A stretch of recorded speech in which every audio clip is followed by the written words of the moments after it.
Good morning, all. We are going to start our today's CME with first topic on PCOS and enigma. Let's understand basic. To deliver this talk, I would like to call Dr. Pratibha Baldava. Dr. Pratibha Baldava, she is undergraduate from KIM Hospital, Mumbai. She has completed MD, DNB, DGO, FCPS, DFP from KIM Hospital. She has completed her fellowship in infertility at late Dr. Mandakini IVF Center.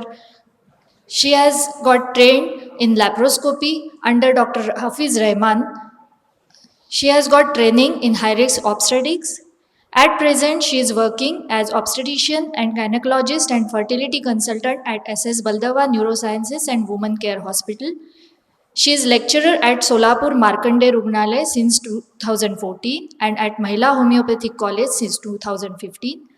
She has worked as treasurer of Solapur OBGYN Society in 2017-18. She was secretary of SOGS in 2018-19. She is a life member of IMA. She is a member of FOXY and she has published many papers and one paper in Indian Health Journal, Journal of Human Reproductive Sciences, Indian Obstetrics and Gynecology, ResearchGate, Chronicles, etc. She has received various prizes at state and national conferences for paper presentation.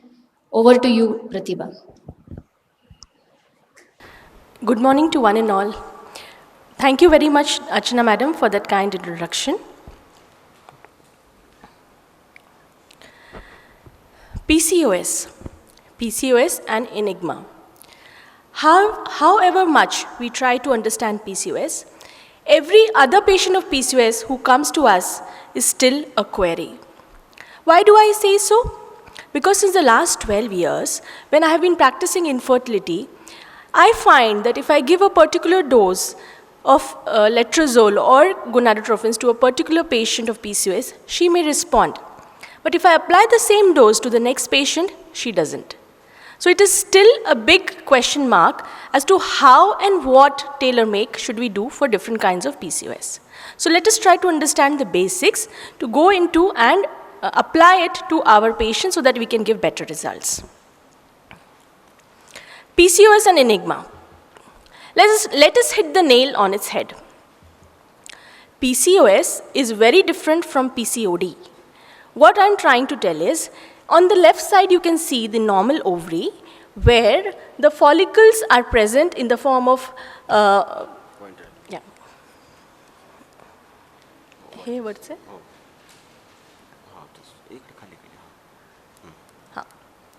This is the normal side where we have a normal ovary, whereas this is the polycystic ovaries where we have multiple immature follicles. What we are looking at in a polycystic ovary is that the number of follicles that are present are basically immature, means small follicles, that is pre-antral follicles are more in number. The word itself, poly itself says that there is more number of follicles and those are immature. That is what we have to understand. The new name nowadays, people say that we should not call it polycystic ovaries, we should call it hyperandrogenic anovulation. The terminology itself is self-explanatory. When we say hyperandrogenic anovulation, it means, again, there are only immature follicles which are not maturing and not ovulating, and it is basically because of hyperandrogenism. So it is not polycystic ovaries. Now the terminology should be actually hyperandrogenic anovulation. So it is these immature, multiple immature follicles which are present in the ovary, which are the reason for all the symptomatology behind the PCOS. What is PCOD and what is PCOS? PCOS is actually an endocrine problem. It is known as polycystic ovarian syndrome, where there are more than 10 actually it's the immature follicles on the ovaries. It is difficult to reverse the condition and it can lead to fertility issues. Whereas PCOD, I would term this as multifollicular ovary, not as PCOD. Follicular ovaries where we have again more number of follicles seen on day 2, but there is no associated endocrine problem with it. So polycystic ovaries is when they, according to the Rotterdam criteria, and Androgen Access and PCOS Society, it is criteria where there are more than 12 or more follicles within the ovary and their diameter is 2 to 9 mm and the ovarian volume is 10 centimeter cube or greater. Let us go deeply into the anatomy of a follicle. Let me show you that these are the primordial, primary and secondary follicles. In this, whatever is seen in green is the leukocytes. These outer ones, whatever seen is the basal lamina, and we have the theca cells and the granular cells. The theca cells are the ones, the green ones are the granular cells and the blue ones are the theca cells. The blue ones, that is the theca cells, release LH, whereas the granular cells release FSH. So it is these pre-antral, antral and secondary follicles which will be releasing more of FSH, whereas we get LH more when there is a developed follicle. Now, AMH is a hormone which is released from the small follicles, that is pre-antral and small antral follicles. Because in PCOS there are more of small or underdeveloped follicles, there is more AMH. So this AMH is a hormone which inhibits FSH. So because there is less FSH, the maturation of the small antral to a large antral follicle is inhibited. So it is kind of a vicious cycle that in PCOS there are more pre-antral and small follicles, so there is more AMH, so more AMH, so less FSH, so less FSH, so less conversion of small immature follicles to mature follicles. So AMH levels in PCOS is usually somewhere around more than 4, between 5 to 7. When it is around 5, the risk is around 30%, whereas the risk of PCOS is very high when it is around 7. Now let us understand the endocrinology. In a follicle, when we are seeing that there is more of AMH, this AMH again inhibits the conversion of testosterone to estradiol. So in a patient of PCOS, where we will find there will be less FSH, also there will be less estradiol. There are more of androgens, and what happens because of this increased androgens is there, we have androgenic symptoms, like patient will have hirsutism, acne, and can have a little excess of hair loss. Plus there is insulin resistance that we are seeing. Insulin resistance leads to, again, increased LH. Also, because of the insulin resistance, patient will have high glucose levels. The raised AMH in PCOS is because of increased frequency. This will lead to increased pulse frequency of GnRH. The normal GnRH frequency is somewhere around like this. It happens at a periodic interval. Whereas in PCOS, the frequency increases and therefore the LH increases. So we see that in PCOS, the FSH to LH ratio is reversed.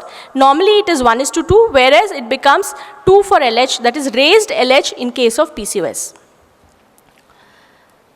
Then how do this LH and FSH work? LH basically acts in the theca cells and cause conversion of cholesterol to androstenedione, and this androstenedione then enters the granular cells and causes conversion of testosterone to estradiol. So it is basically LH which is acting to bring about increase in estradiol. Let's understand the pathophysiology. So what is happening is there is dysregulation of androgen secretion. So there is increase in the intraovarian androgens, which leads to hyperandrogenemia and follicular atresia. There is ovarian steroidogenesis block. There is increased insulin or increased insulin-like growth factors. There is increased LH, and there is increase in the extra-ovarian androgens. Also, there is insulin resistance, which leads to compensatory hyperinsulinemia, means increased insulin levels, increased androgen production, thereby again inhibiting follicular development and preventing ovulation. And this leads to multiple small follicles that do not ovulate. So the basic pathology in PCOS is that there is no proper ovulation happening. What are the reasons for this? It could be genetics, or it could be lifestyle and obesity, which leads to hormonal changes, leading to increased insulin, increased androgens, which stunts the development of the ovarian follicles, and this leads to hirsutism, acne. Also psychological issues like increased obesity, poor body image, self-esteem, depression, anxiety. Insulin can also lead to diabetes, leading to cardiovascular risk or metabolic syndrome, and both of them, when there is no proper ovulation, it leads to menstrual disturbances and infertility. So PCOS symptoms are hair loss, hirsutism, pelvic pain, overweight, acne, irregular periods, infertility, and high testosterone levels. Basically, we can remember the mnemonic HOPE, H-O-P, hyperandrogenism, ovulatory disturbances, and polycystic ovaries on ultrasound. Insulin resistance, as I said, leads to metabolic syndrome, which is dyslipidemia, hypertension, hyperandrogenism, and obesity. So criteria for metabolic syndrome is abdominal obesity, triglyceride more than 150, HDLC levels less than 50, blood pressure can also rise, and fasting sugars are more than 110 to 126, and postprandial sugar more than 200. So various criteria to define PCOS are Rotterdam criteria and androgen excess society criteria. According to Rotterdam criteria, 2 of the 3 should be present, that is oligo or anovulation, biochemical parameters of hyperandrogenism, and polycystic ovaries. That is more than 12 follicles of the size of 2 to 9 or ovarian volume more than 10. Later on, the Androgen Access Society came in 2006 and said that hyperandrogenism and ovulatory dysfunction, they are the main factors, plus exclusion of other androgen excess or related disorders, that is adrenal gland or other factors which are causing excess of androgen should be ruled out. So this is the changing definitions of PCOS over the years. A woman having PCO in the absence of ovulation disorder or hyperandrogenism can just have PCO. It is not polycystic ovarian syndrome. It should not be considered as PCOS until more is known about the situation, means endocrine evaluation has been done. Also, it is important that we should not screen young girls who are just within 8 years of menarche, because when we do an ultrasound for young girls, we will definitely find a multifollicular ovary, and there will be a wrong labeling of PCOS for them. So this criteria of PCOS excludes young girls who are within the age of 8 years since menarche. So this criteria of ultrasound should not be applied to them.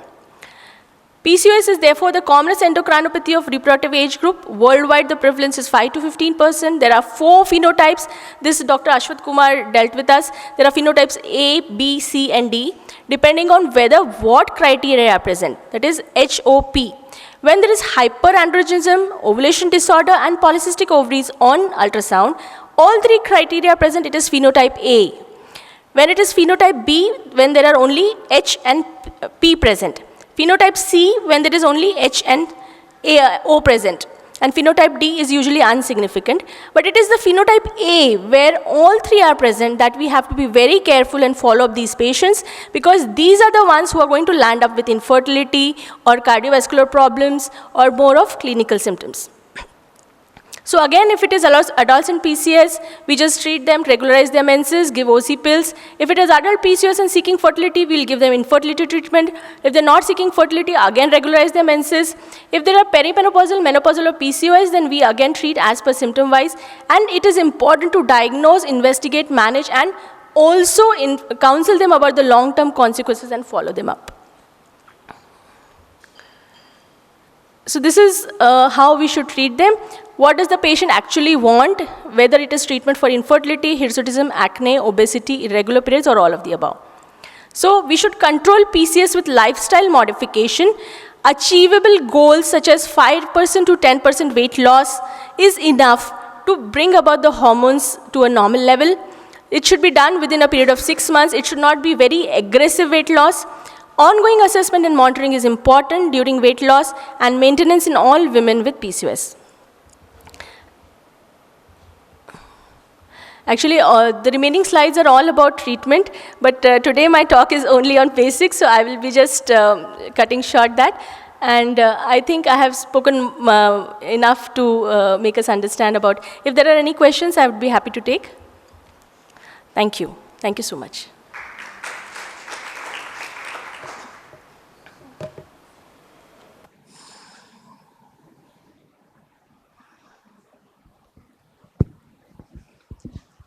Thank you, Dr. Pratibha, for a very detailed talk. Yes, PCOS is a very, very, very complicated, difficult to understand situation. ब्रह्मांडाचं रहस्य जितकं गूढ आहे त्याच्यापेक्षाही जास्त गूढ हे PCOचं रहस्य आहे असं आपण म्हणू शकतो की we cannot understand everything and people have not understood for past 100 more than 100 years in spite of so many researchers. Criteria go on changing, treatment protocols go on changing, presentations. So as for today, we can say that 90% of the adolescents of today, unless proved otherwise, sometime in life they are mild to moderate to severe PCOS. They present sometime in life because of the lifestyle genetics. But beyond that now is the epigenetics, which can help us in preventing the clinical presentation or progression of the presentation, because genetics is inside the cell, epigenetics is in the cell membrane, so we can change that by on and offing the genes and modifying the cell membrane, which is mainly going for the epigenetic part. And every female with bleeding issues and infertility issues, unless and until proved otherwise, that PCOS has to be kept in mind, because today ovulation induction and something we do, and later on in 6 months or so we find that she is going into PCOS. So for all the clinicians, it is very important that we have to keep in mind that this is the most commonest thing, and it can lead to all pregnancy complications and long-term, life-term sequelae. So patient has to be counseled even at the first visit or at the clinical diagnosis only, that these things can happen till late life. And the other thing is, in the HRI 2023, in addition to the 3 criteria, AMH is also included now for diagnosis. 48 picomoles per liter, more than that, is supposed to be included in the Rotterdam criteria. That has happened recently, 15 days back at HRI. That one point is one to be kept in mind. And thank you for the excellent in-depth.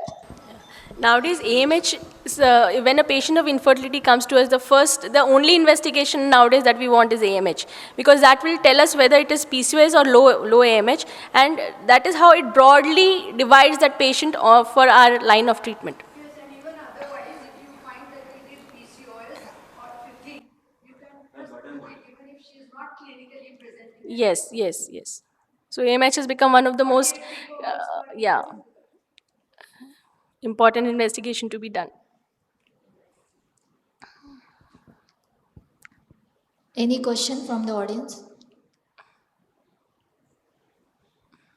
One point I liked in your talk, and I should congratulate you for raising that point, that the patients should, from 8 years of the menarche, should not be included or labeled as PCOS patient, because what we see in our day-to-day practice, though there is a law, still the patient get married at the age of 15, and at 16 or 17 their in-laws, they come, and Yeah. many of the doctors, they label them as a PCOS. PCOS. Actually, we should wait till, at I think, till 20 to label them as a PCOS patient. So Yes. that point was a So very good take home. scientifically, yes, scientifically they have written in most of the papers that it is 8 years after menarche. So suppose if she has achieved menarche at around 14, so up to 22 we cannot label her as PCOS. And ultrasound is actually not advised also. But in our scenario, we get the ultrasound. Take home Yes. from your talk. Yes, yes. We should Thank not you. do ultrasound for early this thing and not label them as PCO. It is multifollicular ovaries. Yes. Thank you, Pratibha. Thank you so much. Thank you so much.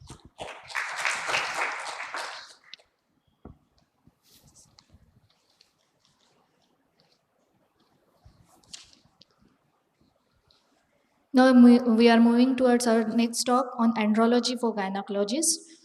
To deliver this, I would like to invite Dr. G.R. Sharma sir. Dr. Sharma sir, he is a consultant urologist at Chitari Clinic Private Limited, Solapur.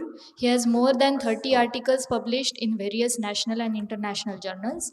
He is a board member of Indian School of Urology, member of editorial committee of Indian Journal of Urology. Hybrid technique he has described by him is cited in Smith's textbook of endourology and by ESUT. His paper on hypospadias and PUJ obstruction are cited in Campbell's textbook of urology. He has been invited at Tribhuvan University, Kathmandu, twice to demonstrate PCNL. He has written a chapter Is research feasible in private practice and has described a novel way to treat childhood by instillation therapy. Over to you, sir. Uh, Good morning, everybody.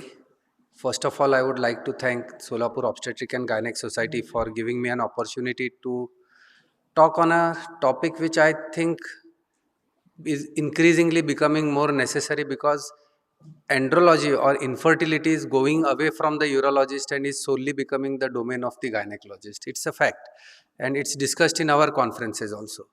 But the most striking thing today has been least attendance that I have seen in any Gynex society conglomeration in Solapur. And I think it has got to do something with the fact that India is the most populous country in the world now. So possibly the interest in fertility is coming down. No offense meant, Dr. Dabde. Right.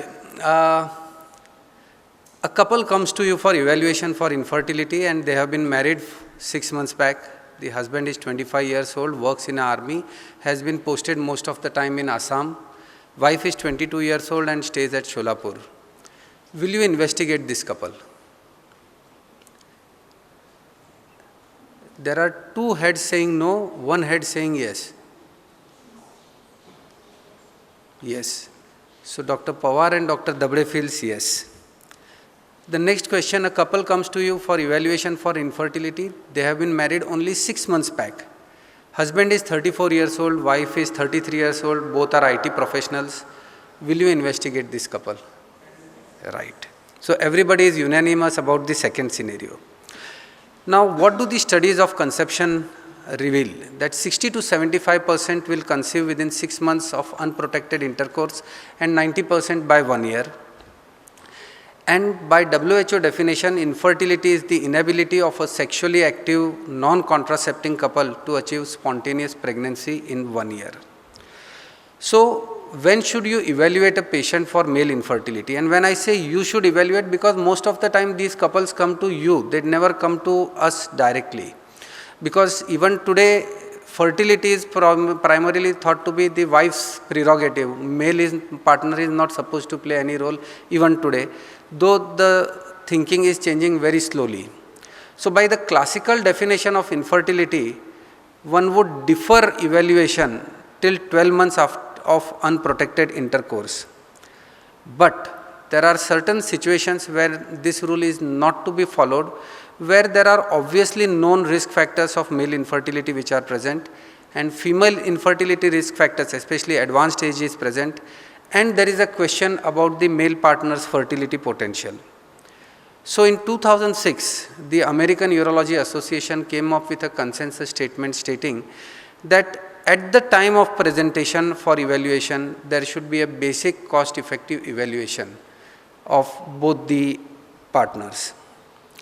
Now, a second scenario which is again common nowadays, a couple comes to us, married 1.5 years back, they have been evaluated, they have been advised evaluation for infertility, and the gynecologist has suggested that the husband should give a semen sample.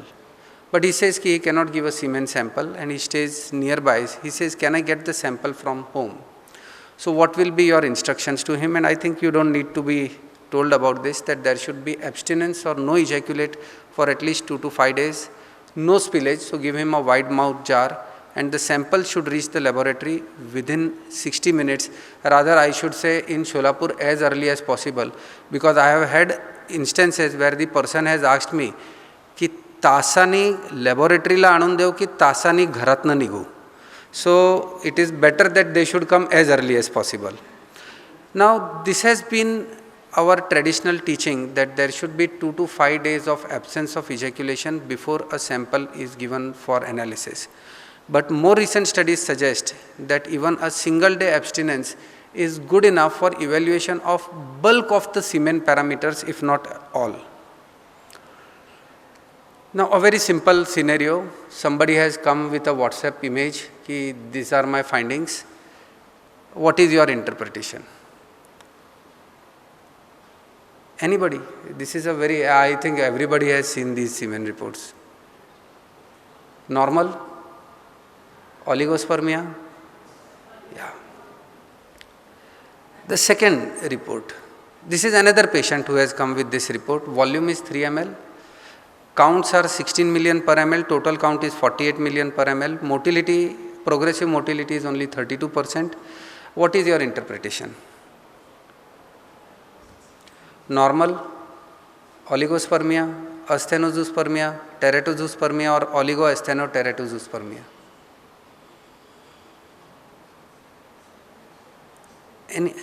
Anybody? This is, I'll go back. 16 million per ml, progressive motility 32%, normal morphology is 5%. 58% of the sperms are viable. Is this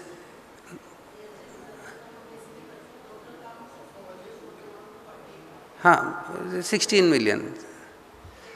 So is it, which of these categories it falls into? Oligospermia. Yes.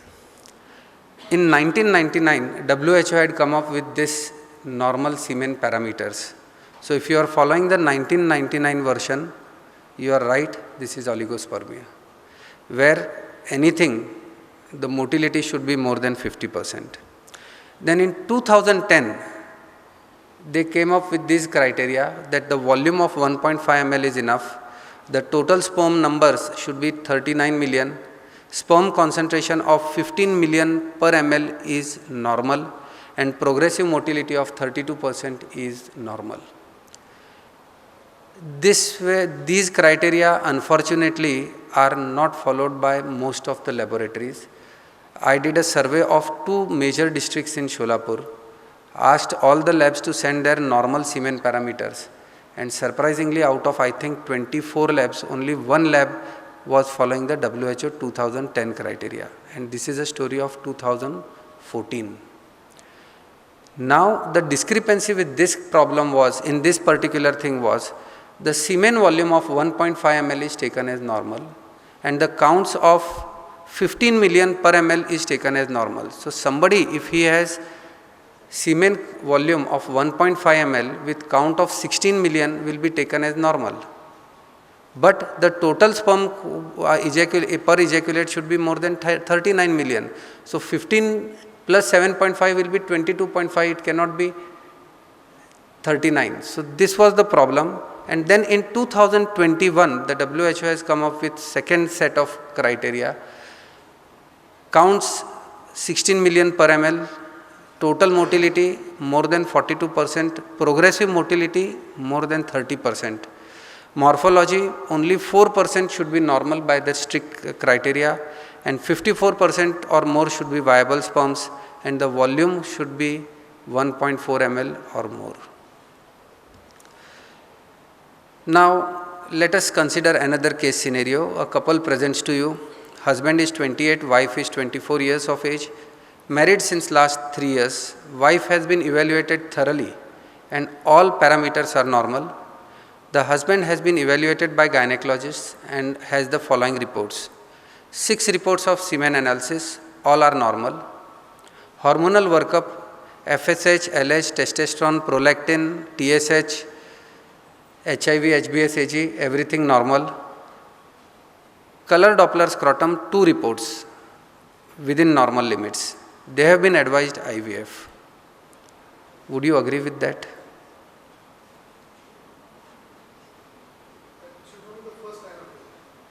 Yeah. So what should be the first line of treatment? Right. But for a urologist, the first thing is physical examination. This fellow had a proximal penile hypospadias and could never deposit semen.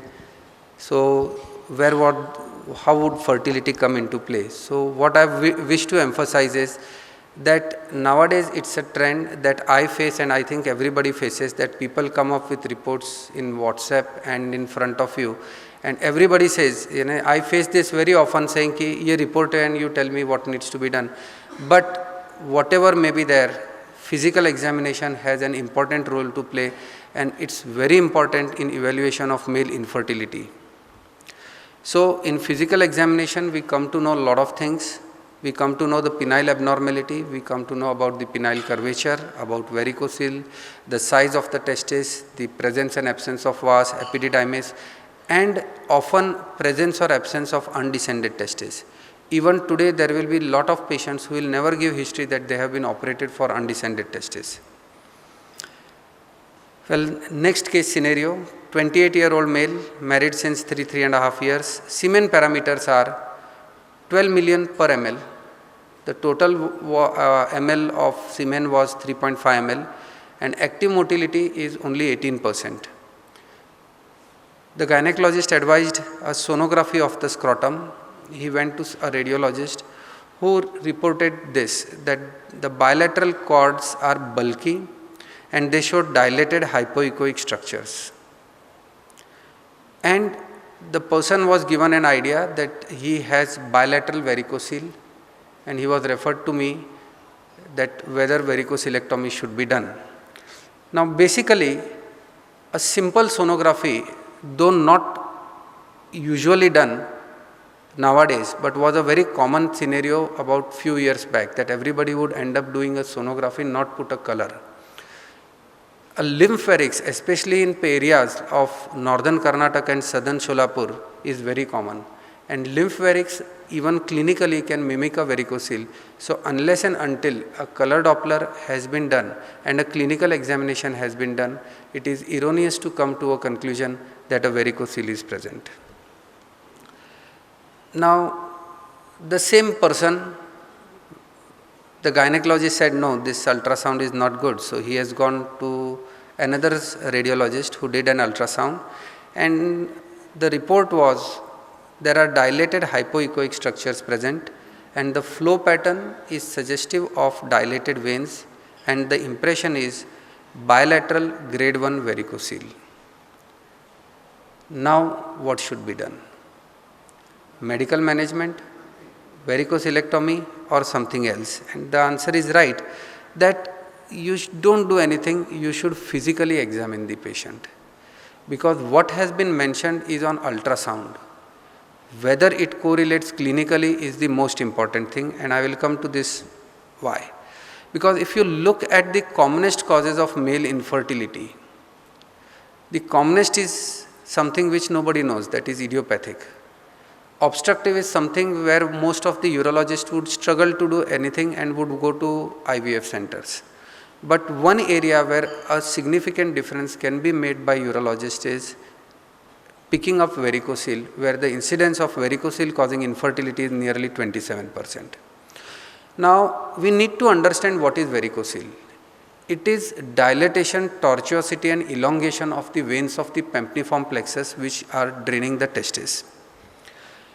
So, the way to look for a varicocele is the person should be in a standing position, in a warm room, the hands of the examiner should also be warm, and a Valsalva maneuver should be done to confirm that there is reflux which is present.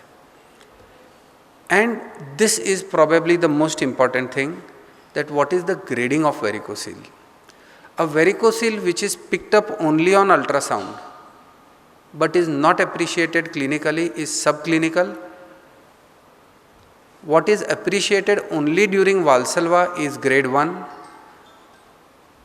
What is palpable at rest but is not visible is grade 2. And what is seen even at rest and is classically described as a bag of worms is grade 3 varicocele. Now, is sonography necessary to diagnose varicocele? And the plain simple answer in majority of the cases is an emphatic no.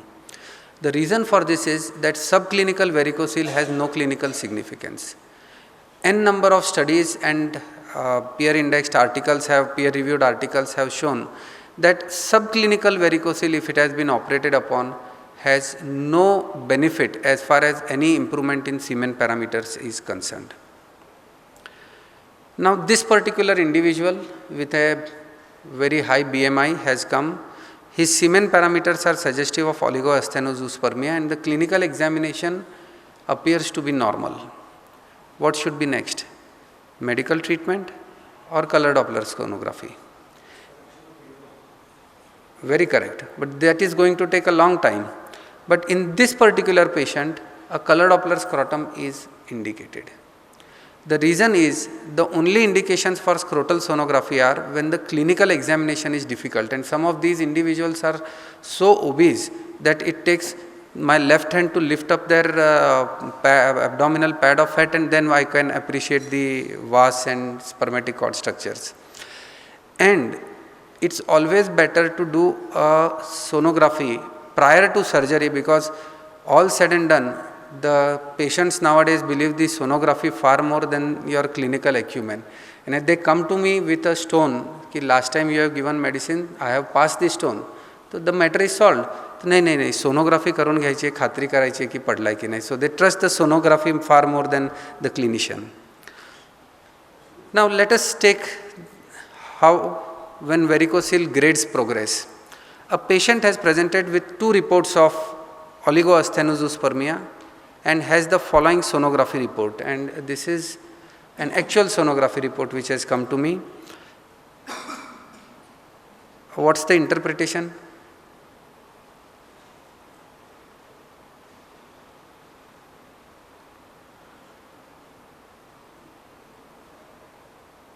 The conclusion is left side grade 2 varicocele, left side grade 3 and right side grade 2 varicocele. Now once this report is given, the next thing that is fixed in the mind of the person is varicocelectomy. So would you advise bilateral varicocelectomy, a repeat sonography, or antioxidants and clomiphene citrate or tamoxifen, whatever? Trust me, 99% of the times this individual will get an opinion of getting a bilateral varicocelectomy. So how should we diagnose varicocele on sonography? Now I would like to take your attention back to this particular report, where you should read the lines what are written above the opinion.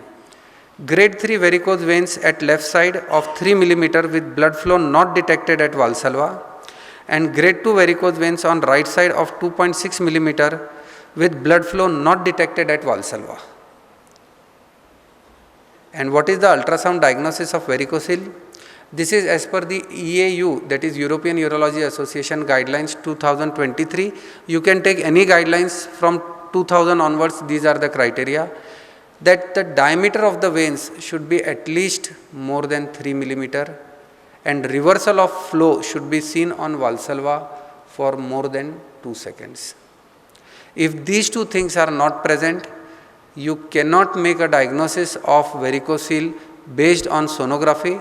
So this grade 2, grade 3 is something which I banish from my mind, and I just look at this clinical examination and decide accordingly. Now, does it mean that the sonologists are all at sea when it comes to grading of sonography or of varicocele? Now, if you take a cross section of all the good sonologists in any city, everybody grades varicocele in a very different way.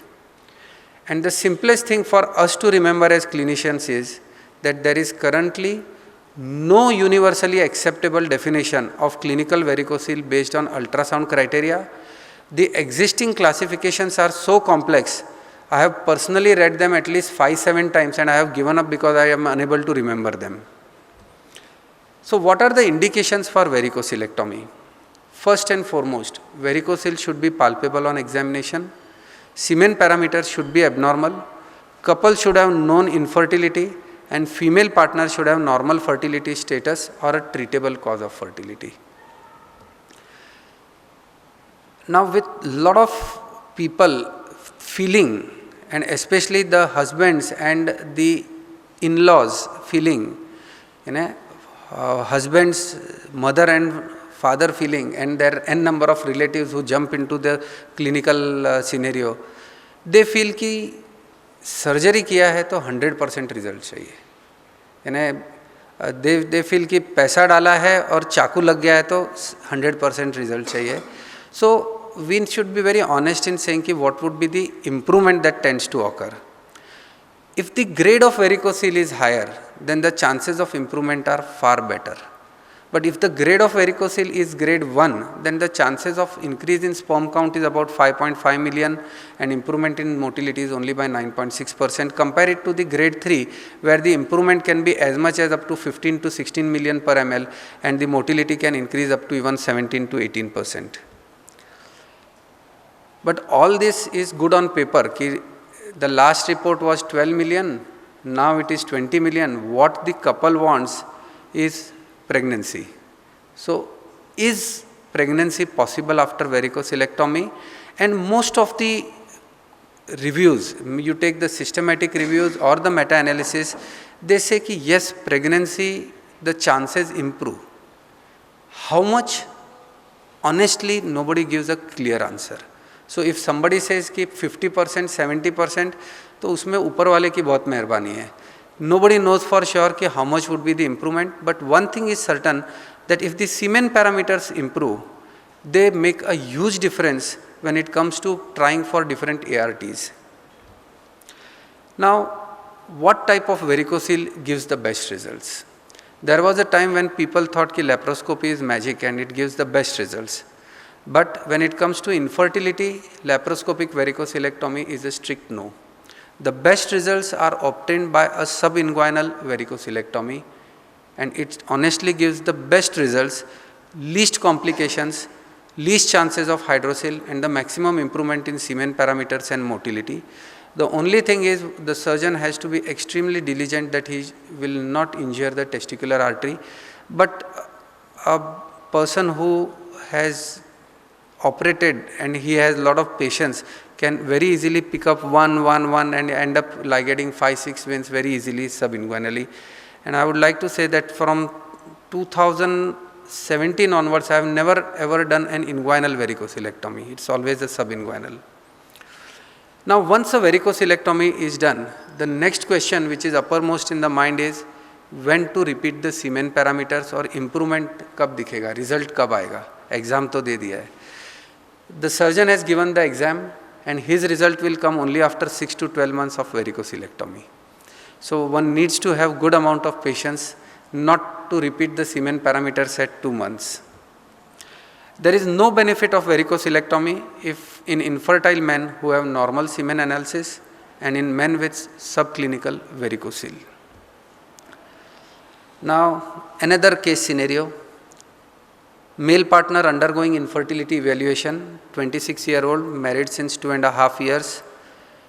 I knew person as sharp as Dr. Dable would be sitting in the audience who would say, bring down the BMI, so I have written that he is lean built. No significant past history except for enteric fever 4 months back, no addiction to tobacco, alcohol, he is a very good boy, no exposure to chemicals, no excess of heat. Clinical examination done by an experienced clinician is normal. And multiple semen reports are there, but one semen report which I have written is 13 million counts, active motility is 20%. What would you do? Start medical treatment, advise color Doppler of scrotum, advise IVF, or a repeat semen examination after some weeks? Yeah, that's the reason. The reason is any febrile illness within 3 to 6 months can affect semen parameters, and this is something which is often overlooked. I would like to share with you that when I was a student in MS General Surgery, Dr. Birajdar sir used to do a lot of color Doppler and evaluation of infertile patients, and he had a huge data. And that time this was not documented that febrile illness causes derangement in semen parameters, and he used to, I remember him giving a talk saying कि no, you have to look for कि last 6 महीने में बुखार आया क्या, and it is possible that the semen parameters would be affected. Right. Another scenario, 30-year-old husband, wife is 27-year-old, they have been married since 7 years. Both their physical, laboratory, hormonal, laparoscopy and every evaluation has been normal. They have been advised to go for a test tube baby, and this couple was referred to me कि एक बार आप भी देख लो, अभी they are ready for IVF, क्या करना है?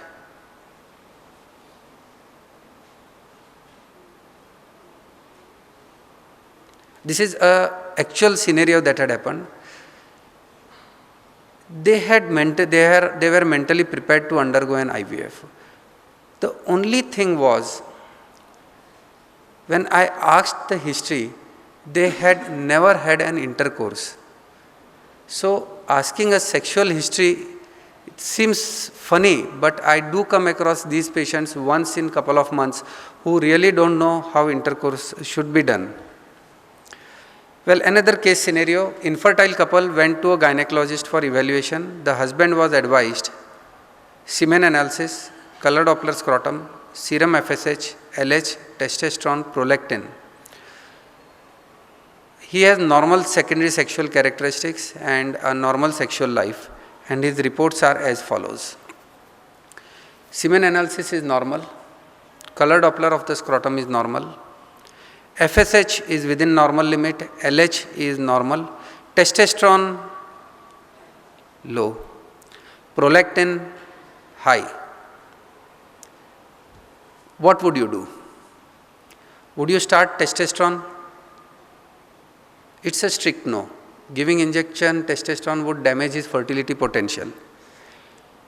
So testosterone is low, prolactin is high, some pituitary abnormalities. So would you advise an MRI brain? Would you refer this patient to an endocrinologist, or would you refer him to a urologist? Anybody?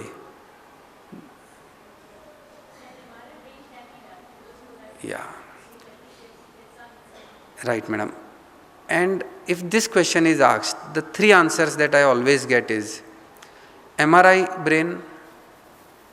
Being the wife of a neurosurgeon, you have a liking for it. I have had people who most of the time say ki an endocrine opinion, and most say ki let the urologist bang his head and then come to a conclusion.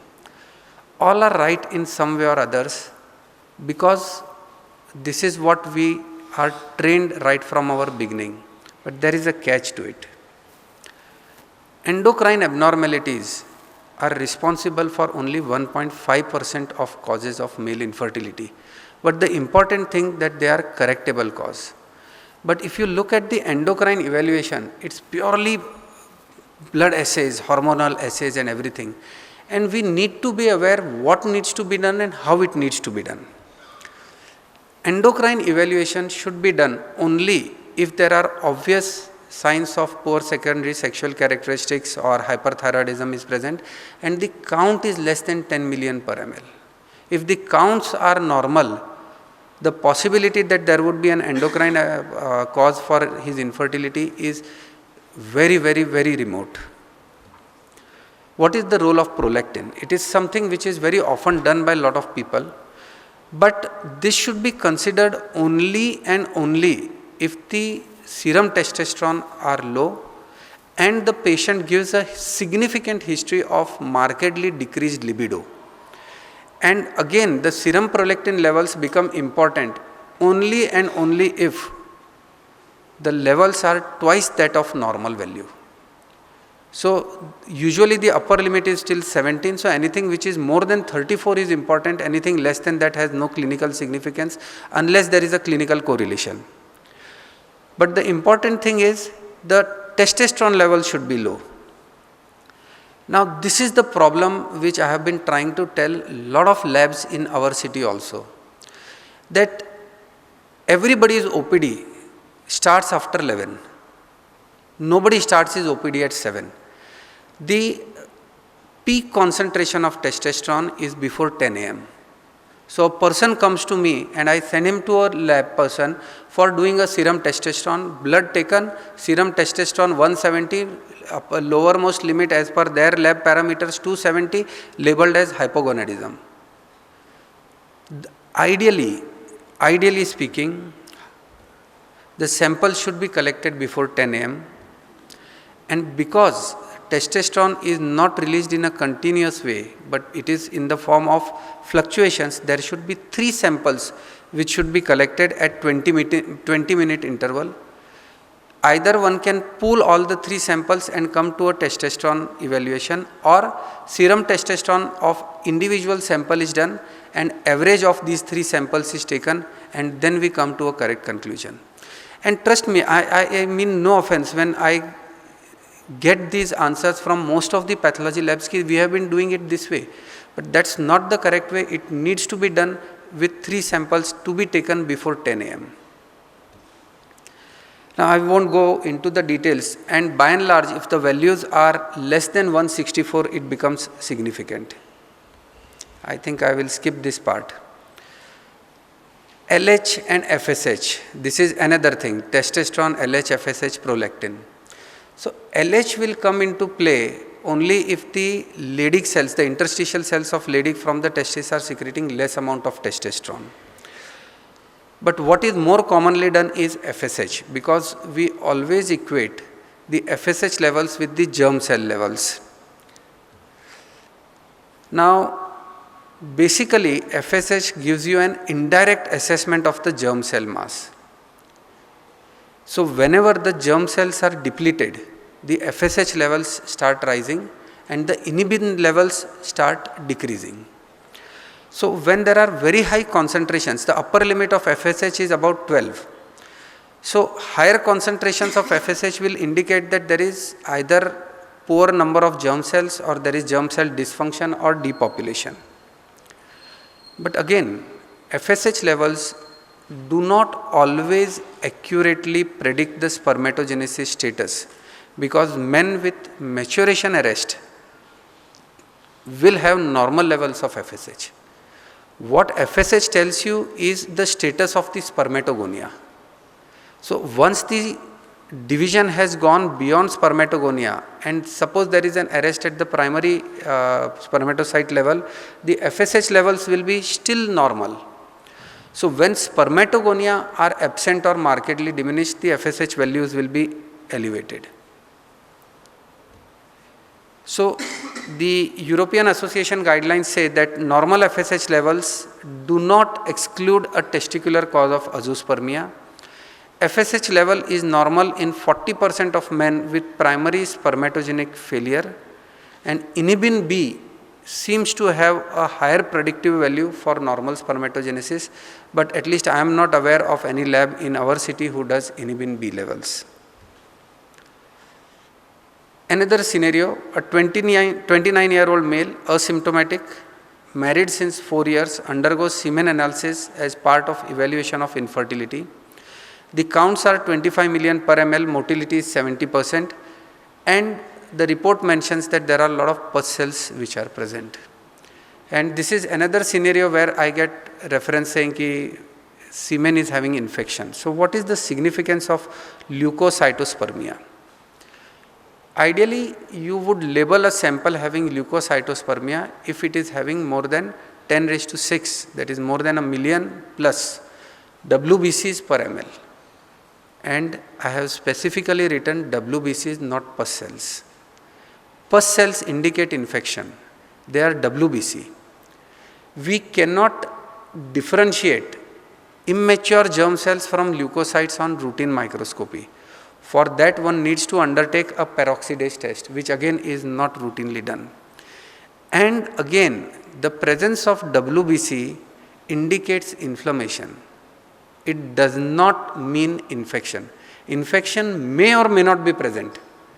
It indicates inflammation. Whether that inflammation is secondary to infection or not is something which is for the clinician to come to a conclusion. The next thing which is routinely done is give good number of antibiotics.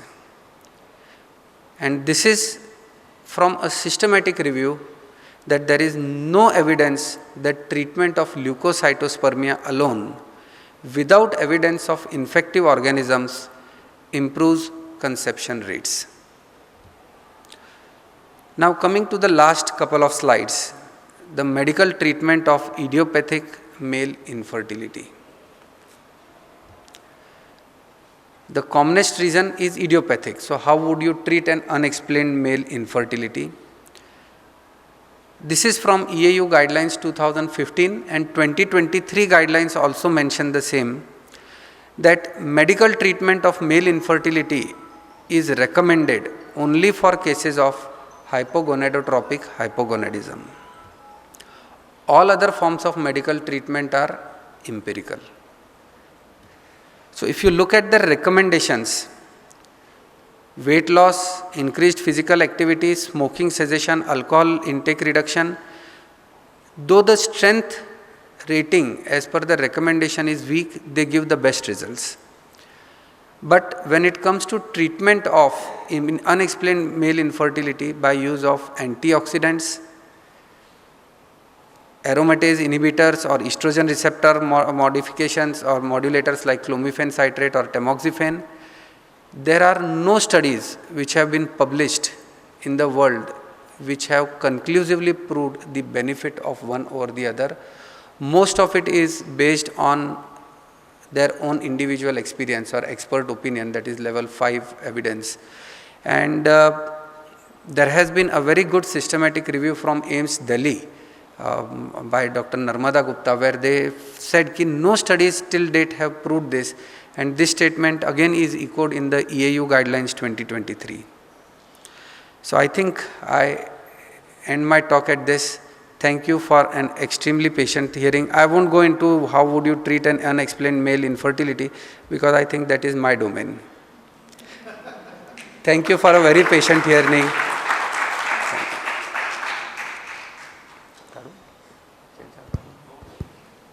If you have any questions, I would be happy to answer. And very thankful for participating in this talk also.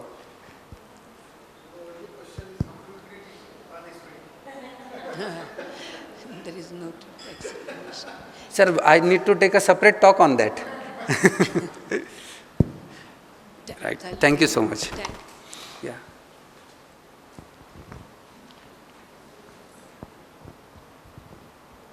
Yeah, I think I mean, your presentation was excellent, but the best part which also I agree and like that only medical treatment for hypo. All other are empirical. So Yeah. that is, I think, the take-home message, because we keep on giving whatever antioxidants A, B, C, D, and that ICSI is the treatment for male factor infertility that we should understand, excepting in hypo. I think I agree with you. Madam, there are two things. Sure, I beg sure. to differ. Please elaborate. I'll be happy First, to understand. no. Ultimately, when nothing works, they all come to you. But before this, some amount of patience, giving them some time is important. See, I have, I would very proudly say that in our city, the way the fertility centers and the gynecologists evaluate both the partners is really exemplary. But I have n number of my friends who are working in, as urologists, working in different metros. And at the drop of the hat, IVF is advised. Before even going into any clinical details or evaluation, is something which should be stopped at. Just yesterday, I had a patient who had come to me with 2 reports of azoospermia. So you are perfectly justified, 2 reports of azoospermia, clinically absolutely normal size testis. The thing is, you need to be sharp enough to find out whether these reports really reflect what the patient has said. What had got smudged off in one of the report was the quantity of the semen was 0.2 ml. Now, I asked him, and to be very frank, I gave him vitamin E for 10 days, which is useless. And I said, you come here and give a semen sample, and his counts were 36 million.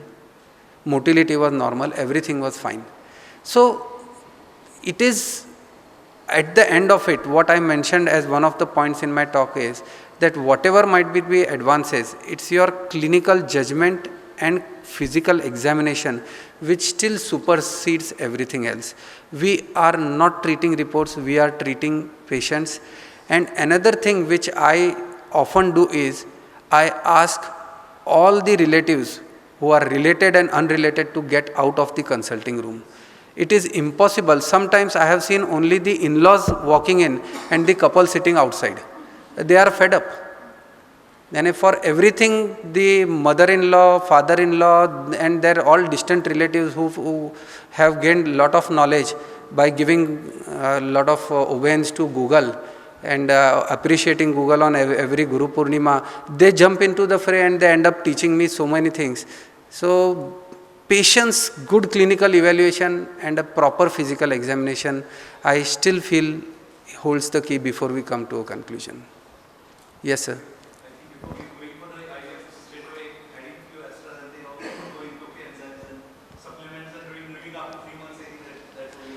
Sir, you have a, no, you honestly have a very valid point, and Yes, sir. even scientifically it is proved that if the semen parameters are not perfectly okay, Yes. but if you give these antioxidants or maybe Supplement, yeah. even go for a varicose Counseling, surgery, I think that's also plays a role. it is certain things which improve in the semen. And when we are looking at semen, it's a very odd analogy that I give is, it is like a boy looking at a girl and saying ki okay ye ladki mere ko pasand hai, I would take him as his wife. You hardly know that person. Same is true with these semen parameters. You really don't know what is the DNA and how it is functioning. So there are a lot of things which are still unexplained in male infertility as far as the semen parameters are concerned, and these things improve, and how they affect the next generation, we really don't have an answer at this point. But yes, well, you have a point which is scientifically proved now, that these antioxidants and many of these drugs, they definitely help. Yeah. And the traditional analysis which is done in. Yeah. Yeah, madam, computer analysis and the traditional. Couple of things. First and foremost, we need to train ourselves to understand what that computer report has written. Sometimes it's difficult to understand. This is the honest problem. Yeah. And at the end of it, I have not gone into the details how this is being done. Because ultimately, when they say it's a computer generated, still there is an human element behind it. So I do not know how exactly they are doing it.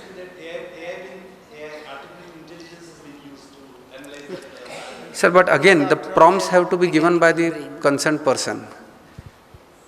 So there are a lot of, yeah. Yes.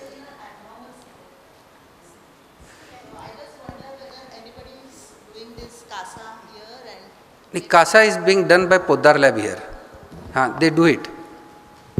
So I would want to know, how do you actually determine the morphology in semen report? Madam, How the is it- pathologist is the right person to answer, not me.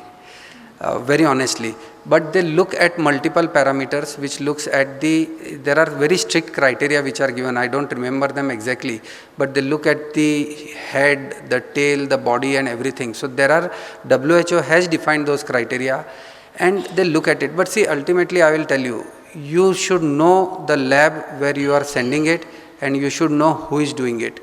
Most of the times, the pathologist never looks at it. It is the technician who sees it and sends it. It is the same for us. Urine routine is the most important test for me. But the urine routine is always done by a technician. I rarely know a pathologist who has seen everything on a urine routine and sent the report. So how much do you rely on DFI, that is DNA fragmentation index of a semen? Suppose if a patient has come with a bad semen report, and then will you send him for a DFI? No, I will tell you why no. I don't know most of the labs do it in Solapur. So whatever answer I would give you would be a purely theoretical answer. But I don't think any labs, at least I am not aware labs who are doing it. They would go for it. They would do it. They would look for all these indices because they make a difference. And if I go into the slides of unexplained male infertility, they do make an important part of this. But again, this evaluation depends a lot on the lab and how good that lab is. Thank you.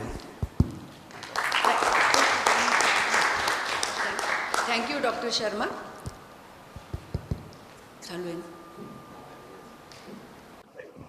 Thank you, Dr. Sharma. A few points to share.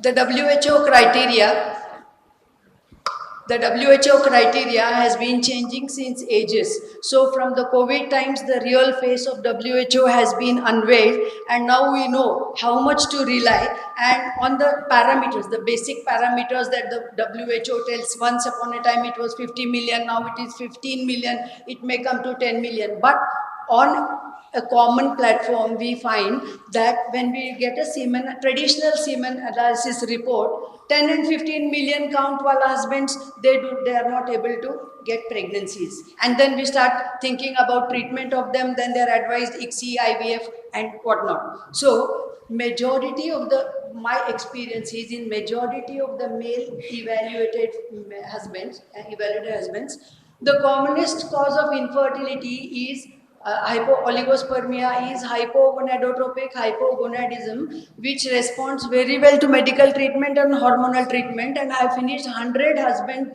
treatment who could get pregnancy for their wives with medical treatment, and they had been advised IVF and ICSI. But with medical treatment, they could get pregnancy. If it is hypergonadotrophic, it is not possible to give medical treatment. The second thing is, in addition to hypogonadism, which is more commonly not detected, or it is something like neglected, hypogonadism is on the rise. In addition to that, thyroid and diabetes is also on the rise. They may not, though they may not directly affect the male sperm parameters, they definitely have the fertilizing potential of the sperm effect. So these three findings which I have found, I just shared with you. Thank you for the excellent talk. Now I invite Dr. Minu Agarwal Madam for the talk on follicular monitoring and troubleshooting in infertility.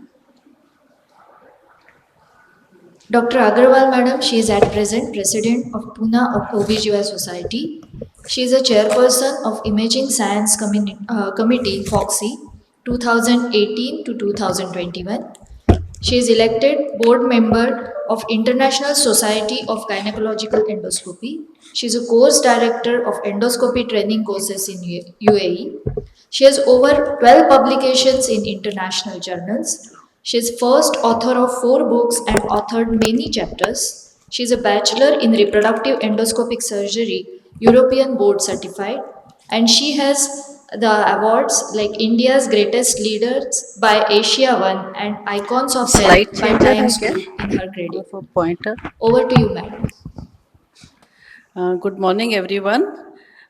Thank you, chairpersons, for the kind introduction, and thank you, Dr. Vivek. And I see so many of Dr. Vivek here, and so I see so many of my friends here. Dr. Rajesh is here, Madam is here, and very, very good morning to everyone. It's always a pleasure to come to Solapur. I have come here before as well.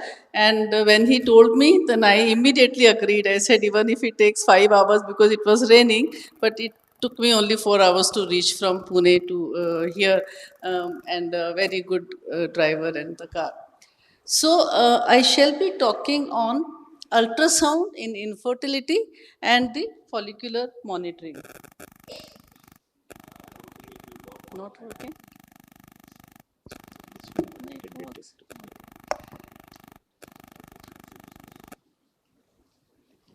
Okay, never mind. It's okay. So when I was the chairperson for Imaging Science Committee, FOXY, my advocacy was that every gynecologist and obstetrician should be able to do a basic ultrasound. Uh, Even for an obstetrician, patient comes with less fetal movements, we can just put an abdominal probe and see how much is the liquor, or the liquor is not there at all. So we know immediately the action has to be taken. And of course, especially for infertility management, your own ultrasound will make so much of difference when you are doing. Patient is much more comfortable with you, number one. When we send the patient to radiologist, half the time they will do an abdominal sonography and send the patient back because they are themselves not very happy doing a TVS. Patient is also not very happy getting a TVS done from them. So it is much better that we do the ultrasound ourselves. Time management is better, especially when you're doing IUI. Suppose patient comes, she comes say today in the evening, and she calls me and say, doctor, now my radiologist has said that my follicle is about to rupture, and or you should do IUI tomorrow or day after, or 2 days, some days, some holiday, the andrologist is not there, so you are a bit stuck up how to manage. However, if you were doing your own ultrasound, you could have given trigger 1 day prior and managed accordingly your IUI timings. How to prepare the vaginal probe? Two important things. One is when the patient is coming for the first time, it is better to do both abdominal and vaginal ultrasound, because sometimes, and at least हाथ रख के देखना है पेट के ऊपर. Sometimes, even my own fellows and residents, they just take the probe and put inside without even putting a hand on the abdomen. So that is important. And Dr. Sharma previously mentioned about that any patient of male infertility, azoospermia, testicular size, a physical examination has to be done. So same way over here. And secondly, for infertility patients, especially near the time of ovulation, we don't use any jelly. So you can use normal saline for interface, because jelly becomes a little messy, especially if the patient is for timed intercourse and we use jelly for ultrasound, it becomes messy, and sometimes they avoid having contact because of the jelly. Um, so, whenever we are doing a follicular monitoring, we are also looking at other pathology in the pelvis. Sometimes we may find very thick endometrium. Patient has come on day 3, we find thick endometrium. So we don't know why the endometrium is thick. So what we do, we keep a normal saline with this IUI catheter, and we just push little normal saline in the uterine cavity. So if it is a polyp, you can see it here, it will start floating here, and we can see it beautifully like this. Also, if the patient is menstruating, this will also float in the menstrual blood. Probably later, when there is no bleeding, day 4 or day 5 or scanty flow, that is a time, or any time of the cycle, we can do it. And at that time, we also put a color Doppler. So color Doppler will show a single vessel supplying to the polyp. How does it help us? It tells us that when we remove the polyp hysteroscopically, we must coagulate the base. If we don't coagulate the base, 40% of the patients will come back with the recurrence of the polyp. So your patient will come back to you, and then patient will ask, doctor, why did you just removed it 3 months back and it has come again? At the time of follicular monitoring, if you find one wall of the uterus thicker than the other, it is pathognomic of adenomyosis. And we zoom the image, we may find some stria, we may find small cyst over there. And at the endomyometrial junction, if we again zoom that area, we may find some interruptions in the endomyometrial junctions. So that actually tells us that, okay, patient has adenomyosis, but the counseling the patient of her percentage of chances of conceiving with adenomyosis, that is important for us. Whenever we are looking at the ultrasound, we see the iliac vessels. Medial to the iliac vessels are the ovaries. In between the two, there is no tubular structure. So, normal fallopian tubes are not seen on ultrasound.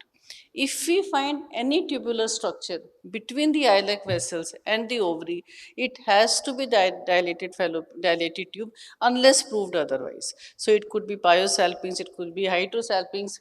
My, very juniors can also diagnose ectopic pregnancy, because they are doing ultrasound all the time for the monitoring for IVF and IUI patients. Fibroid should always be mapped. So we have some wonderful mapping centers in Pune. I'm sure you have in Solapur as well. And this is how we get the report. So before we take the patient for myomectomy in infertility, we actually tell the patient, I'm going to remove this fibroid, these 2, 3, 4, I'm going to leave behind.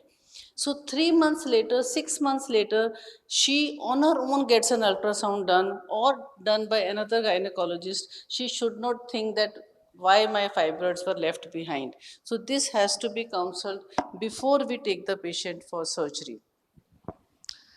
Isthmosil is again, now first time when we are talking about isthmosil, we were reading about it.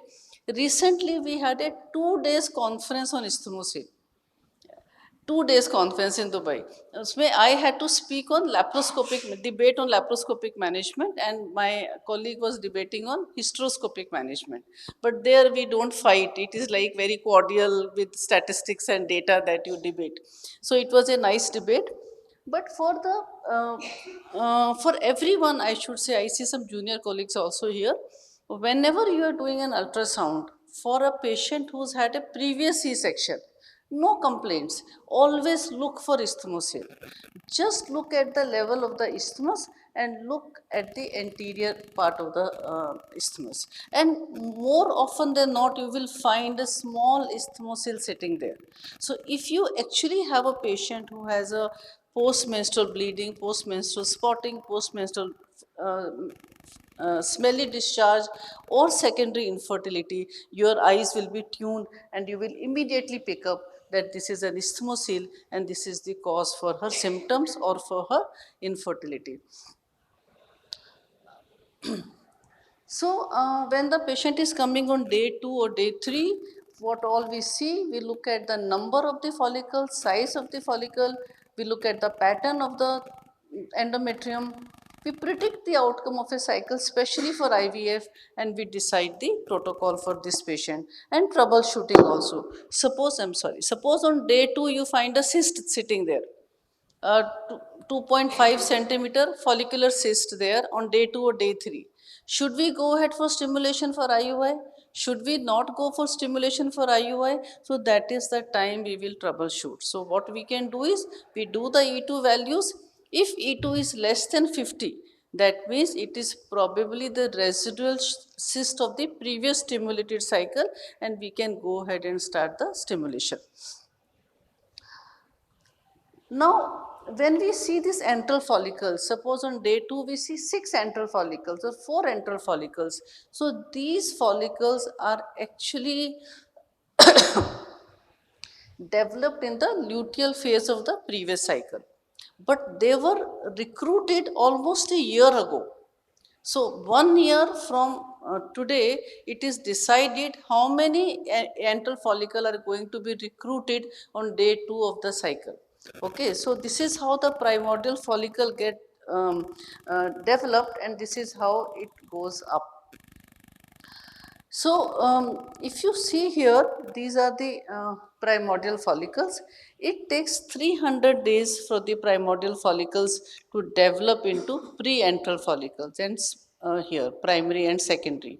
These take another 60 days to develop into antral follicles. So, these are the antral follicles here. Now, what are these antral follicles? These are the recruited follicles, like soldiers for the fight, to fight at the border. So suppose there are 8 recruited follicles, then there is a selection process. Out of these 8, 2 may be selected, but they are not dominant. So the selected follicle may not be the dominant follicle. So there may be 2 selected follicles. On day 9, you find one follicle 17 mm, one follicle 14 mm. Both are selected, but the 17 mm is not going to be the dominant follicle. The 14 mm is going to be the dominant follicle. So it is very important in IUI cycles to distinguish between a selected follicle and the dominant follicle.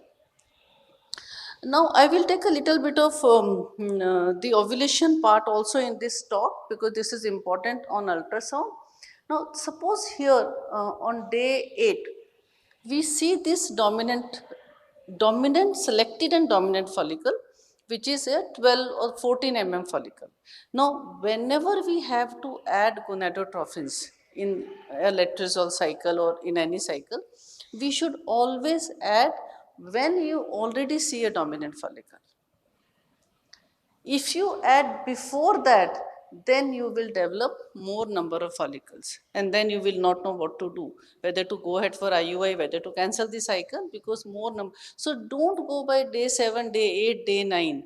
Do your own ultrasound, look at the follicle size, and once you have a dominant follicle, that is when we must start the gonadotrophin. Second thing is, suppose it is a patient of thin endometrium. By the time this follicle becomes dominant, it is also secreting its own FSH. Right. So whenever we want to add estrogen to these patients, again for thin endometrium, we must add when we already see a dominant follicle, because then estrogen will not have an antagonist effect.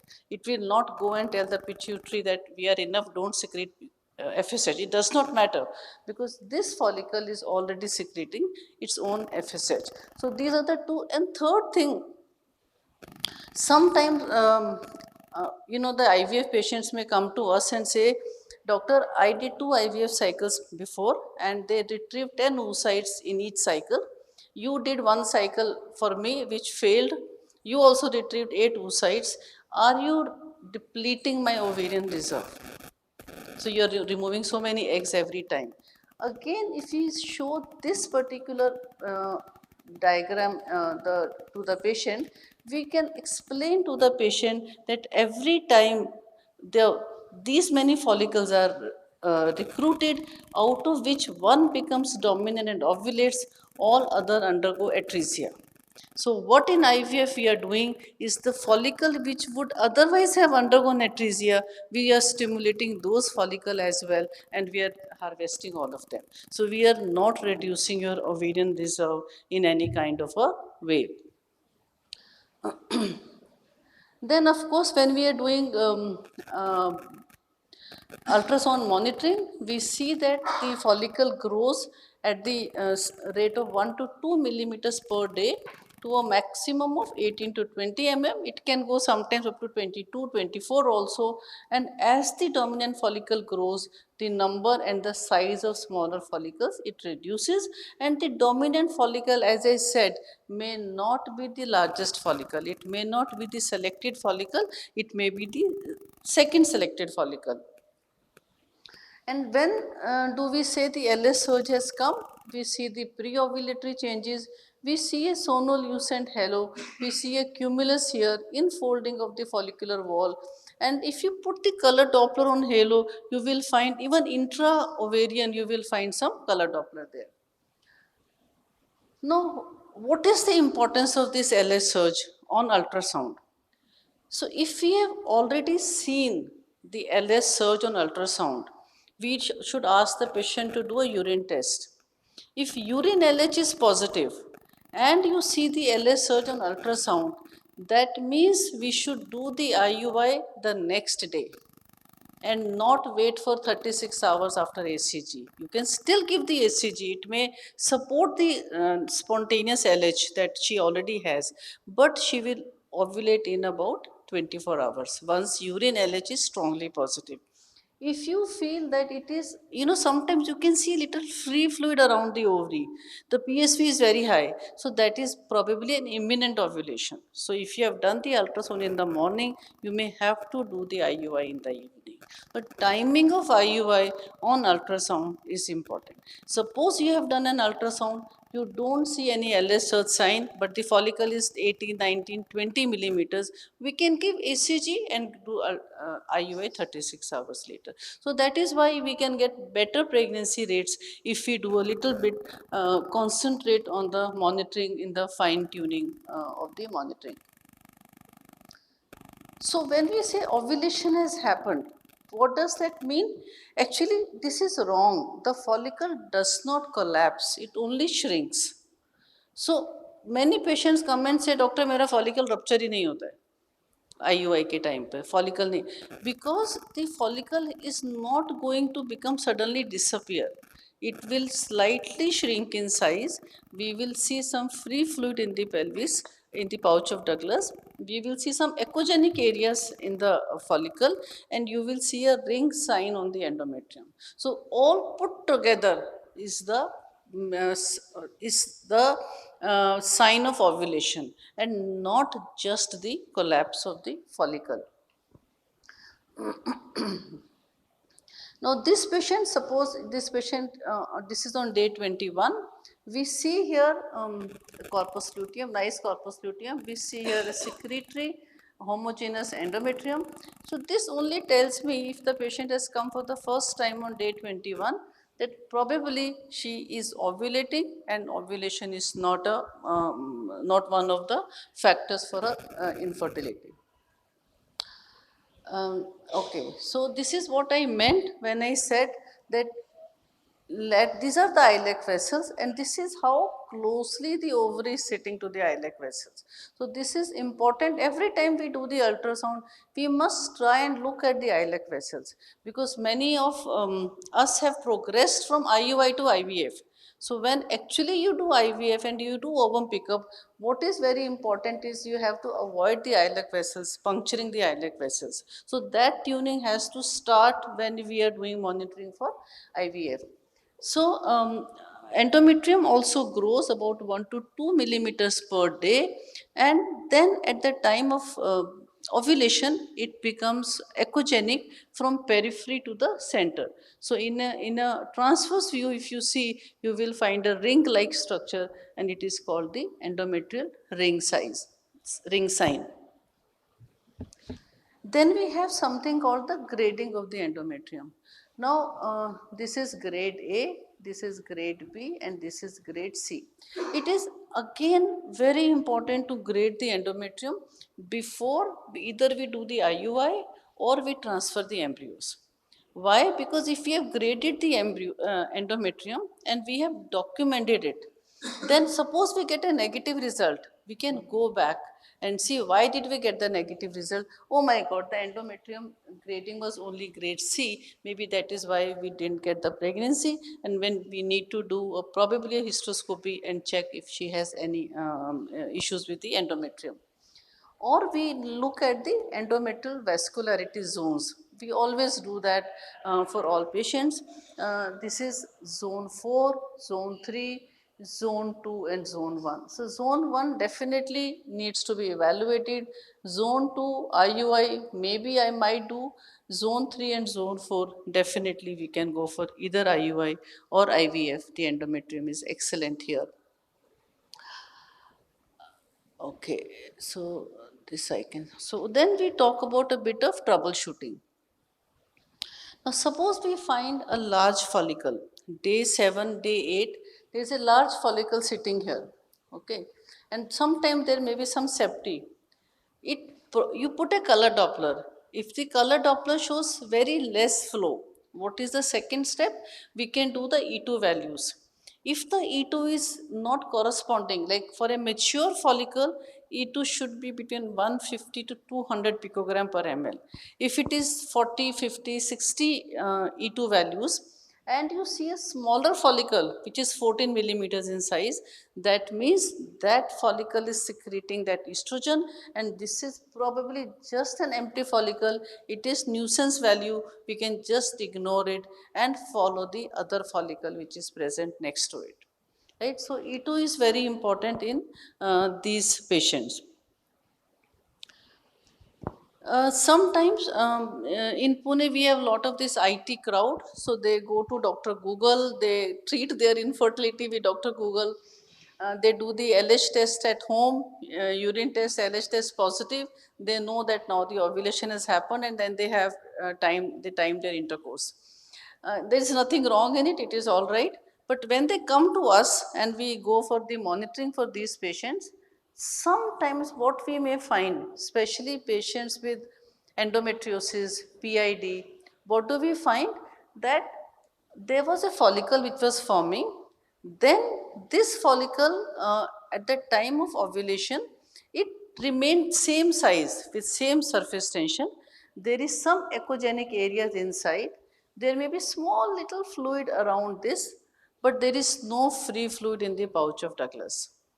We do the LH values more than 11, we do progesterone is positive, urine LH is positive. So these are the luteinized unruptured follicles. So they are luteinizing, but they are not rupturing. So this particular cycle, we don't do anything. In the subsequent cycle, when she comes to us, once the follicle is 14 to 15 mm in size, That is the time we add antagonist. So antagonist will suppress LH because the endogenous LH is not good enough.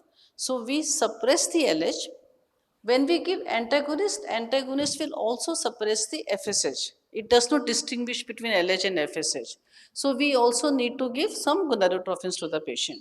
So we give antagonist. Along with that, we can give 150 or 75 HMG depending on how obese or thin she is.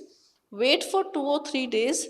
Let the follicle become 17 or in size, and then we give the trigger with SCG. So these antagonist protocol in these patients, use of antagonist in IUI cycles, it will really give excellent pregnancy rates. Also, sometimes an unexplained infertility. You may find everything is fine, but she is not conceiving. And when you closely look at her ultrasound monitoring, you find these follicles are getting luteinized without rupture. So you think she is luteinizing, you think semen analysis is normal, tubes are patent, but these patients need to be, you add antagonist, you add gonadotrophins, and these patients will conceive very nicely. Then, of course, PCO patients. Now, this is not a PCO patient. This is a PCO patient. So, very, very important to diagnose on ultrasound which patient is a PCO patient and which is just a multifollicular ovary. Also, patients where we have poor ovarian reserve. Now, these patients, suppose I get a patient, she's 32 years old, and she says, Doctor, I am getting my cycles every 21 days. I get another patient, she is also 31, 32 years old. She says, Doctor, I am getting my cycles every 45 days, every 6 weeks. So I will be more worried for the patient who's getting frequent menstruation because she's depleting her ovarian reserve very fast, number one. Number two, whenever there is poor ovarian reserve, the FSH levels are high. Because the FSH levels may be high, the follicular phase is very short. With a short follicular phase, luteal phase normal, she gets her cycles every 21 days. So these are the indicators for two things. One is she's depleting her ovarian reserve. Second is maybe she is a poor ovarian reserve patient. And when we do the ultrasound, we may find something like this, very a less number of follicles. We can correlate it with AMH values, and then we can decide what to do next. We can definitely go for IUI, we can definitely go for try for ICSI, but all that or IVF, but all that has to be explained to the patient. Then how to, I'm sure everybody knows here, we can simply measure on a 2D scan, no need to go for a 3D scan for a follicular measurement. So this is a 2D scan, always measure in two diameters. The second one should be at right angle and in the center of the first dimension, and you take a median of the two. Now most of the machines, they show it, they tell you what is the average of the two diameters. So also sometimes, especially both in IUI and IVF, you find the follicle does not have a very good surface tension. It is looking as a floppy, right? So what we do is we put a color Doppler again. If the follicle is surrounded by 3/4 at least with the color Doppler, good flow, that means it is a healthy follicle. If the follicle is not surrounded by good blood flow, what do we do next? We do the E2 values. If the E2 follicle size is 18, 22 follicles, E2 is 50 or 60, that means this does not have a mature oocyte. You cancel the cycle rather than giving SCG, doing IUI, getting a negative result and patient getting frustrated. I have seen in practice that patients are happier if we cancel the cycle, explain to them why we are cancelling, rather than we sometimes for the patient we think, oh no, we must do it, she will feel bad if we cancel, but she feels worse if she gets a negative report. So I think that is again important to understand. So in the follicular monitoring, so we need to look at three things, as I said. One is the atretic dominant follicle, which is the the selected follicle, but it is not the it does not become the dominant follicle. Second is the unruptured luteinized follicle. This we must be able to diagnose these two. These are very important, this and this. And third, of course, a ovulatory dominant follicle, which is round, smooth borders, and then it is hypoechoic with good color Doppler and with good E2 values. Whenever we are in doubt, we want to do IUI, we are in doubt whether I should give the trigger or maybe I should give the trigger today or I should give it tomorrow. We are little confused.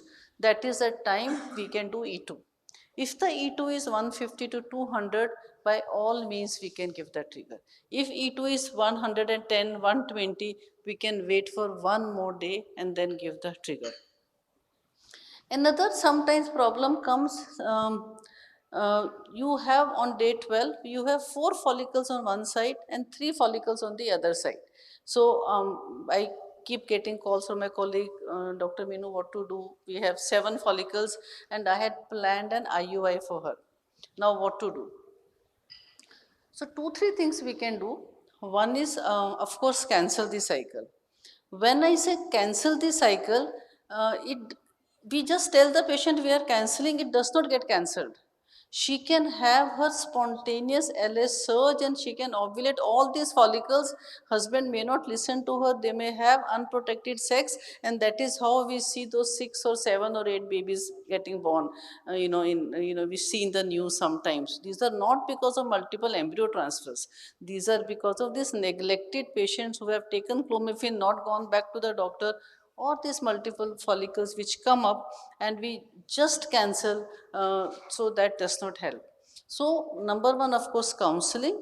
Second is, when we say cancel, we have to put the patient on antagonist because we need to suppress her spontaneous LS surge, right? So give her antagonist for 2 to 3 days, add progesterone, make the luteal phase very short, say 7 days, 8 days. And once she gets her periods, then her problem of OHSS is gone. They feel bulky, they feel distended, so all that is gone. Second thing, what we can also do, another thing besides cancelling, of course, we can always convert to an IVF cycle. If she says, doctor, yes, I am ready to go for IVF, first thing you give an antagonist so that you have prevented her LS surge to come, spontaneous LS surge. And then you plan, give whatever HMG, next day again antagonist HMG, 18 size follicle, and then we give the trigger and go for the pickup. Third thing which we have done but I have not published, is we actually give antagonist and HMG, then we give ACG, we take the patient to the OT, we aspirate 3 or all the follicles but 2. So we keep 2 follicles and then we do IUI. So this is what, but we have not published this, but we have got very good results with this. Patients are also happy, the cycle did not get wasted, and we are also happy that we could get the pregnancy. So these are the few things that, damage control in IUI that we may have to do. So thank you very much, and if there are any questions, we can take them. Thank you so much.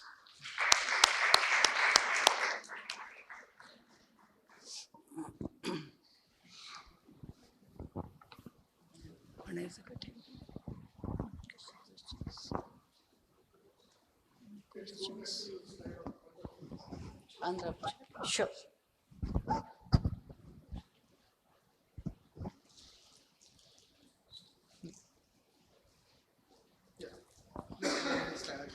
Yeah. Especially patients with endometriosis, mild to moderate endometriosis. She has a small endometriotic cyst. Now again, when we say which patient, why patients with endometriotic cyst and the tubes are patent, they conceive better after the surgery. Why? Because we are removing all the adhesions and she's ovulating better. Right, so this luteinized unruptured follicle is commonly seen in endometriosis patient and PID patients with patent fallopian tubes. And when we actually do a laparoscopy, we do the cystectomy, we remove all the adhesions, tube ovarian junction tubo-ovarian relationship is normalized and the ovulation is much better. So that is one of the causes why these patients have a better fertility after that. Dr. Meenu Agarwal, thank you so much for the excellent tips that you have given. That is going to help us more in managing infertility from today onwards. But could you highlight on one query from my side? When we put patients on either ovulation induction with clomiphene or letrozole and top up with 1 or 2 HMGs, sometimes we get a batch of discordant follicles. One is 10, 11, one is 17, and then the growth is not proportionate. It's not like same kids of same age in the same class. One is standard 10, one is standard 6, something like that. So some rupture, some do not rupture. So what can we prevent that? In the subsequent. Yes, excellent. That's a very good question. See, when we are doing a day 2 ultrasound, sometimes we may find a discorded there itself, day 2, day 3. Or in PCO patient, LH is very high. So you give 2 or 3 injections of antagonist and then start the stimulation. So what will antagonist do? It will drop the FSH, drop the LH, bring everyone to the same standard, and then they're starting from the same standard onwards. So you will, in these patients, you can do that. Does E2 help? Giving E2, estrogen, estradiol validate? No. I wouldn't give E2. I will give only for thin endometrium. So suppose I'm doing an ultrasound on day 10, I find endometrium only 6 mm or 5 mm. We have a follicle of 17 millimeters. I know this follicle will rupture in 2 days, or I will give SCG whenever, but the endometrium is thin. I want to prolong the ovulation. There you can use antagonist again. You can add estrogen, you can add antagonist with gonadotropins. You can do intrauterine PRP, you can do intrauterine GCF, you can add sildenafil, you can give CoQ, vitamin C, vitamin D, whatever, to get a better endometrium. So if you have 2-3 days you want to extend, so antagonist is an excellent way to take it little forward, especially for thin endometrium patients. But discordant follicles on day 12 sonography. On day 2, day 3 scan, everything is normal. We start stimulation on day 12, suddenly we find 10, 11, and one is 14, 15. Subsequent. So you do the E2 values. Okay. If your E2 is corresponding to the big follicle, that means this is fine.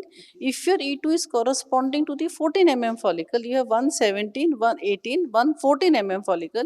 E2 is only 60. That means the older follicle is a useless follicle. The younger, the smaller follicle is a good one. You follow that and then give trigger according to that. Thank you so much. Thank you so much.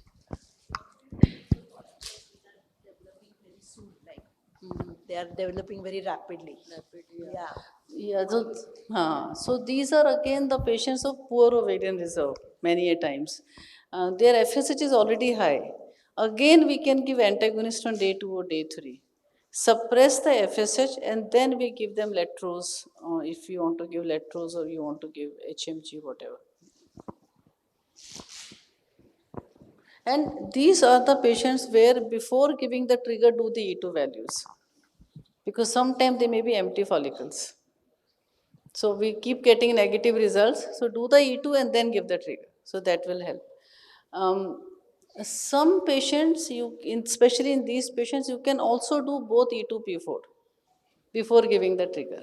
Because if P4 is more than 1.2 and E2 is not that much, E2 is less than 100, 80, 90, not optimal, don't give the trigger because we will not get the pregnancy for these patients. Yeah, correct. I have had a patient whom we have stimulated twice for IVF. She's 32 years old. Her AMH is only 1.2. But her follicles, when we start the stimulation on that day itself, by 3 days of just stimulation, giving her HMG 150 and FSH 150, the follicles reach around 13, 14 by just 3 days of stimulation. And after that, then we are in a fix whether to increase the dose or not to increase the dose. So we maintain only a low dose, only giving FSH 75 up to day 13. But what we have found that both the times when we did the pickup, all the follicles that we got were almost GVs, means there were no mature oocytes that we could retrieve. So how do we go about in this patient? Yeah, little difficult case, but I probably would go for a long agonist protocol for this patient. So go for first down regulation, long agonist, and then start stimulation from day 2. In this, you will get a better stimulation for this particular patient, and you will get a good, control and good fine. So much fine tuning is not required. The difference between an antagonist and an agonist protocol, in agonist you don't require much fine tuning. Okay, only thing is agonist protocol you will not use for high responders, PCO patients, donor patients, all freezing patients, oocyte freezing patients, young patients. So there you will not use agonist protocol.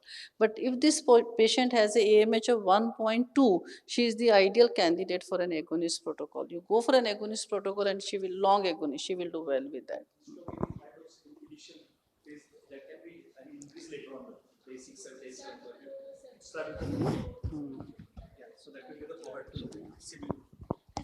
Start with the low. Right, point one, giving from 21 days of the previous cycle. So what we do is we start between day 21 to day 25. We start 0.5 till the day of the she gets a cycle. The day you start the gonadotropins, we reduce it to 0.3, 0.25 or 0.3. So it's like a sponge. We have already removed all the water. Now we have to just keep it there. Yes. So we don't need that high dose.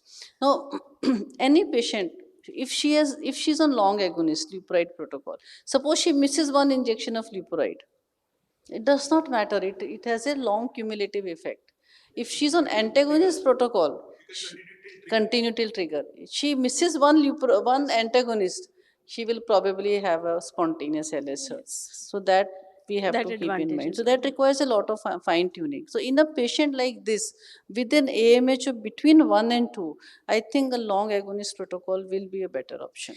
And when we are giving antagonist daily in a cycle, do we need to give the antagonist? Suppose if I have given antagonist today at 12, do I need to give the antagonist tomorrow at around 11:30 or some a little prior to the previous day? Yeah. Suppose I have a patient, she has to go to the office. She comes at 9 o'clock every day to take the injection. Okay. Now, the day of pickup, I have a surgery in the morning and I want to do the pickup at 12. So, she will take the trigger at 1 o'clock in the night. So, she is taken antagonist at 9. Whenever there is more than 10 to 12 hours gap between your antagonist and the trigger, repeat one more antagonist. Okay. And then you give the trigger. More, but if you are giving within 10 hours, no problem. No problem. Also, sometimes you see large follicles are there for an antagonist protocol. Today you have given both antagonist and your HMG. You don't want to give the trigger today because today is Friday. You don't want to come on Sunday and do the pickup. You want to give the trigger tomorrow, but the follicles are large. So next day, just give antagonist. No stimulation. Don't give any HMG. Thank you, madam, for that excellent talk. Thank you. Thank you very much. Thank you. On behalf of chairpersons, I thank the organizing team for giving us the opportunity to chair the session. Thank you, madam. I request chairpersons to please felicitate the speakers. Dr. Pratibha.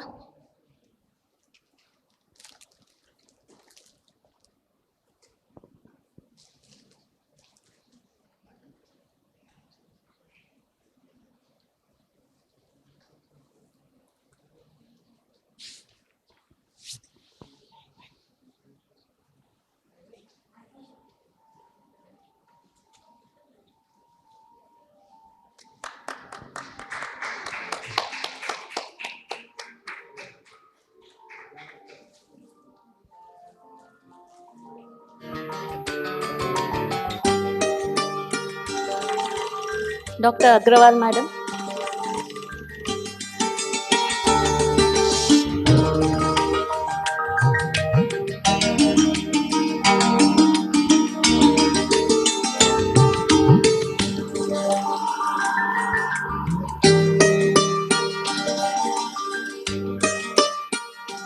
I I request President Dr. Virkar sir to felicitate our chairpersons, Patwardhan madam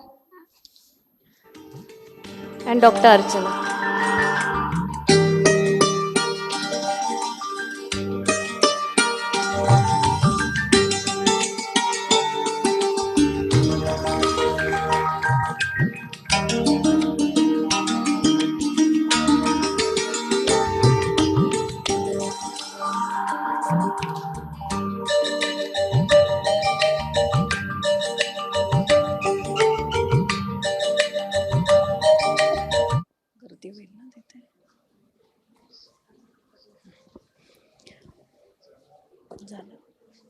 Now, before starting next session, we move on to inauguration of CME formally. Light is a symbol of brightness and prosperity.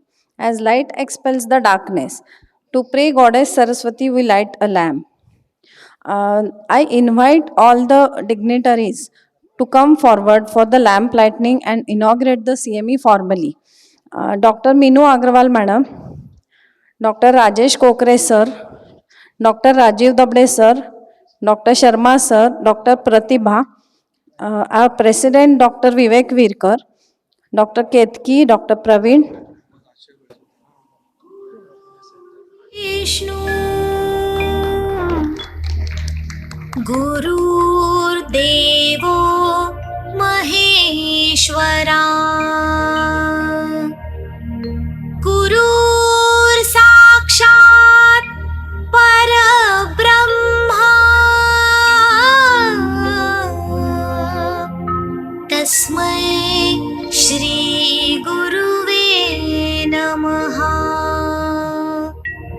तस्मै श्री गुरुवे नमः तस्मै श्री गुरुवे नमः ब्रह्मा गुरुर्विष्णु गुरुर्देवो Maheshwara गुरुर्साक्षात् परब्रह्मा. Thank you, all the dignitaries. Please occupy your seats. I request our President to say a few words regarding this CME. Good morning, one and all. Respected seniors, dear colleagues, very warm welcome to all of you, to you all. Over the past few decades, it has been observed that the overall incidence of infertility is rapidly increasing, and it affects millions of people by having drastic impact on their families. Introduction and increasing use of new ART technologies has markedly increasing, and the success rate for the management of infertility and open up new avenues.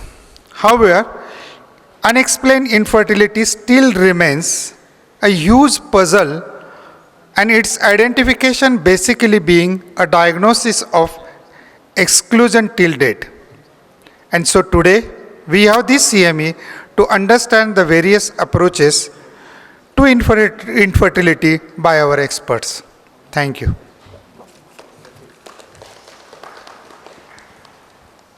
Thank you, sir. After the auspicious lamp lighting and inauguration, we move on to our next session. To chair this session, I invite Dr. Rohini Deshpande Madam and Dr. Supriya Birazdar.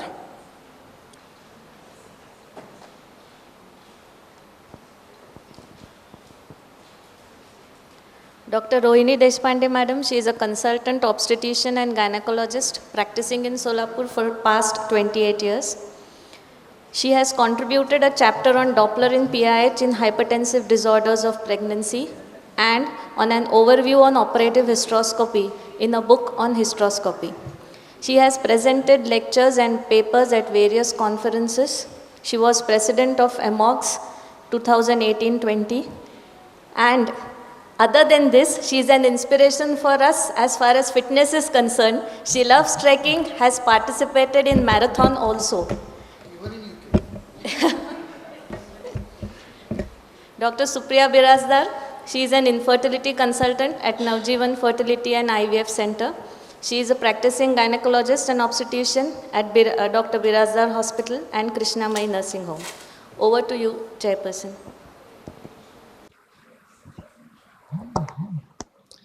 Thank you, SOGS, for giving us this opportunity to chair this session.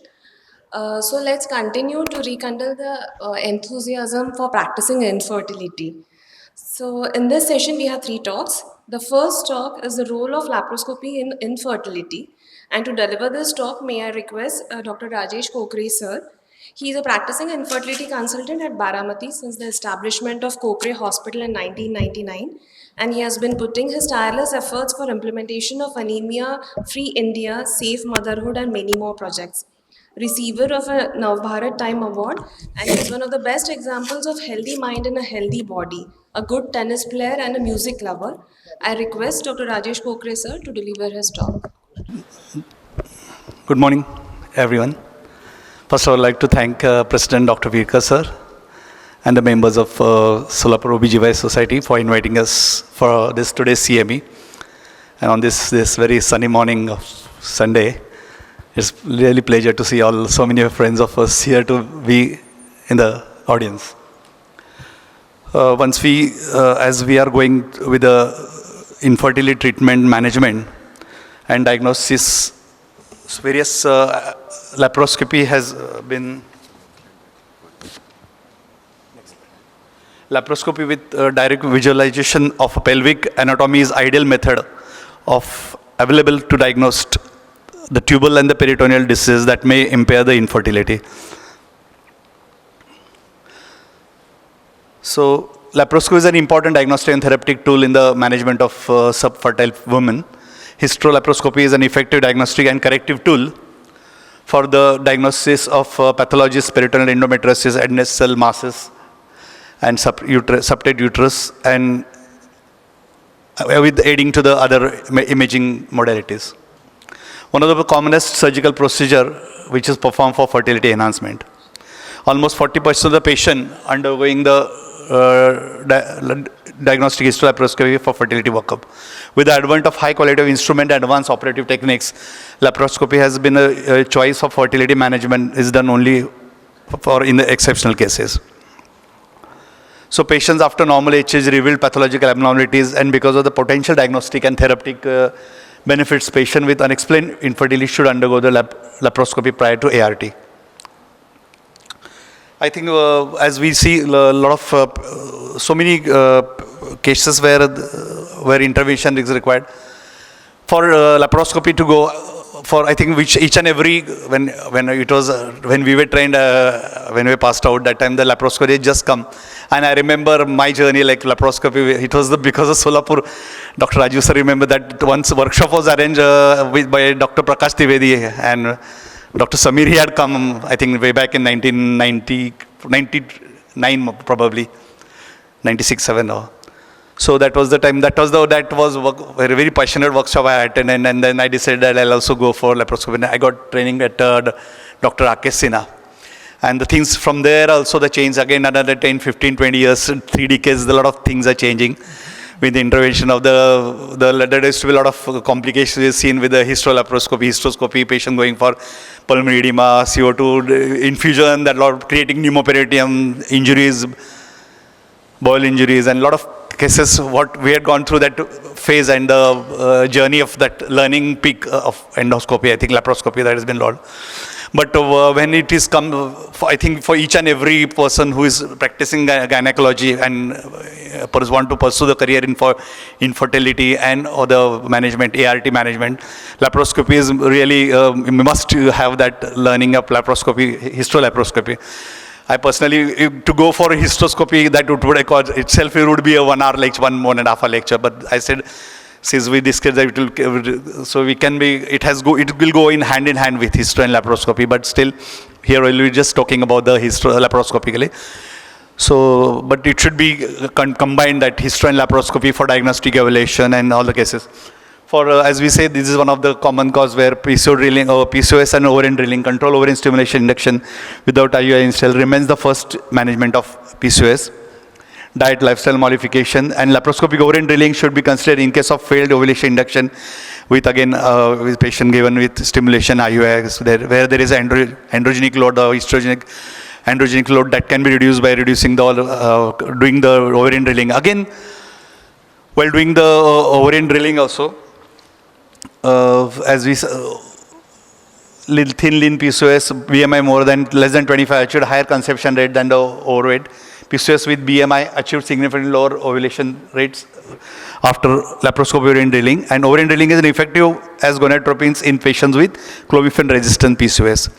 Very important, only here is important in case of PCOS, polycystic ovarian drilling is that you shouldn't be drilling all the more than 6 to 8 ovarian drills, because that will again damage the cortex of the, and later on the patients for ART should be, for going for ART would have less ovarian tissue remain, or the damaged ovarian cortex will be more.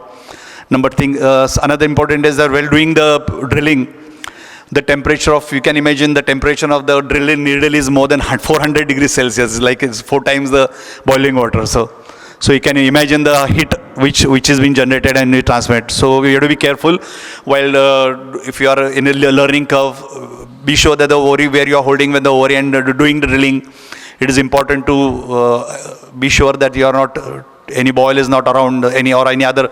While doing the punctures, we have seen the cases where the needle has been enthusiastically pushing, going down and going to the, damaging the major vessels down in the ovarian vessels have been damaged, or some of the tubes have been damaged, or the boil injuries are also very common. So you have to be very careful and see that the picture ovaries is held in the center position. You should be holding properly with the ovarian ligament so that the ovary is there, and needle ovarian, the setting of the, which one you are currently using at is very important again, that you have to you should be using the cutting current, that is non-modulating current that should be used, so that it will be continuous current which will be giving the, and that will not cause the damage. And so accordingly anyone going for the laparoscopic using for the fertility or any cause of it, I think electrosurgery is very important aspect of that you should keep in mind, or you should be really well versed with the gadgets which you are using.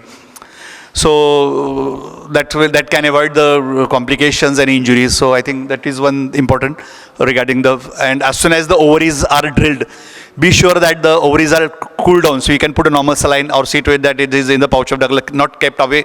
Sometimes after you do the drilling, and if you leave the ovary like that, and if it falls on the bowel, or that can also cause the injury. The cases have been seen with that, the heat of that ovarian tissue which has been after the puncture, if it falls on the bowel, I think that can also cause the injury. So be sure that that precaution is being taken during the case of PCOS drilling is important. So reduction multiple pregnancies compared to the gonadotropies, other enthusiastic and repeated laparoscopic ovarian drills should be avoided, as there are concern in long-term effect of the ovarian function. Then another is where laparoscopic, for infertility cases, we know that when we let a patient is infertility unexplained, we are not finding HCG tube is showing good tubes, or ovaries are okay, but still you are not finding that the patient is not conceiving. Then it's better than you can go put in a scope and then find out that you can peep inside and see the various lot of endometric patches we see, or there is a stage 1 disease or minimal diseases there seen. Research has not proved that removing mild endometriosis improves the fertility, but for moderate to severe disease of laparoscopic surgery will be improvement to improve, and it should be a choice of helps the enhancement of the success of the pregnancy rate. And optimal laparoscopic treatment requires not only the surgical skill but also the comprehensive knowledge of the pelvic anatomy and good understanding of endometriosis and its progression. Large endometriomas may need to be removed surgically prior to the IVF, and smaller one generally left in place after doing the just puncture and removing the chocolate fluid. Surgery for very severe endometriosis, repeat surgery is generally not beneficial and may cause harm during the reduction of the ovarian reserves and the patient for better sent for the ART treatment. Use of laparoscopic surgery in the treatment of subfertility related to the mild to moderate endometriosis will definitely help that improves the future success. And here also important is again the plane of the dissection is very important. If the if it is associated with if it is advanced disease of the endometriosis and you are not trained with the, it's better to leave it alone, give the patient medical management treatment, or get it later on in stage. So that can be just to avoid the complication. Because I remember one of my case heard from the Nasik that such patients were endometriosis and they are taken up for the surgery, and the patient was not in one. Just one more thing I would like to inform here is that, or tell you rather, is that when we are doing diagnostic, consent is very important. When we always write that if it is, even earlier I used to write 10 years, a decade ago, we used to write as a diagnostic histolaparoscopy. Always we do and say the patient analysis, kasli case, patient or diagnostic histolaparoscopy. So when you mean it that diagnostic histolaparoscopy, you are only supposed to only diagnose. So if you're doing any intervention on the cases, so it should be, the consent should be taken as fertility enhancement surgery. So remember that, which is very important. Otherwise, if you do something, if you're taking the consent only for diagnostic hysterosalpingo and you're doing myomectomy, you're doing ovarian drilling, you're doing unnecessary or required surgery, what you feel after putting a laparoscope, before that, for that, please remember that you should be taking the separate consent for that. So that initial counseling is very important. What you're going to do, tell the patient, explain the patient that what laparoscopy, what you mean to do that. Along with that, tell the patient. And so the consent, henceforth, remove that word of diagnostic histolaparoscopy from your registry or your consent form. Put it as a fertility enhancement surgery. So it would be including, again, it will be as a diagnostic one, then it can be myomectomy, or you can do a polypectomy, or you can do a tubal assessment, or if there is a paratubal masses are there, if you want to remove that cysta there, para-ovarian cysta, even that can be, it will be included. And you can, after doing the surgery, or you can get the person inside, show them then the relative, and then you can go ahead with the surgery. So I think that is one of the take-home messages for the assessing the cases of infertility, or you're doing with laparoscopy cases for the cases of infertility, because otherwise you feel that the patient is need a chocolate cyst, you feel small one. If you are ahead with, and while removing the, I'll show you one case that is while removing the cyst wall, if the ovarian reserves reduce, the patient might come back and tell you why it was, we had not told you to do all these things. I think so that is very important. So these are the endometriomas which can be very large and which are adherent to the pelvic wall, then the stage 3, stage 4 endometriotic disease. I think that should not be, unless it should be done with a very expert hand, where ureteric dissection and all the vessels, important vessels which are to be dealt with, that should be reviewed. Another is about the myomectomic surgeries. Fertility outcomes are decreased with a woman with submucosal fibroid deeply infiltrating intramural fibroids. Warrant consideration of myomectomy is then if the patient is involving the it's into endometrial. It is protruding more than 4 mm. It is intramural fibroids, appears to be decreasing the fertility with the increased risk of spontaneous miscarriages. Myomectomy may be considered for ART to determinant effects of the myoma. Laparoscopy myectomy is a physical technique safe for patients waiting for conception in case of infertility. Although there is a risk of uterine rupture following laparoscopy myomectomy, that has to be explained to the patient. And for this, again, laparoscopy myomectomy, going for that also, what kind of, where the location is also very important. If it is with a fundal fibroid, and which is, though it is 10 centimeter, 15 centimeter, leave it alone. If it is not if it is not going to disturb your endometrial cavity, and there is, you feel that the uterine cavity is fine, endometrium, there is no indentation of the endometrium.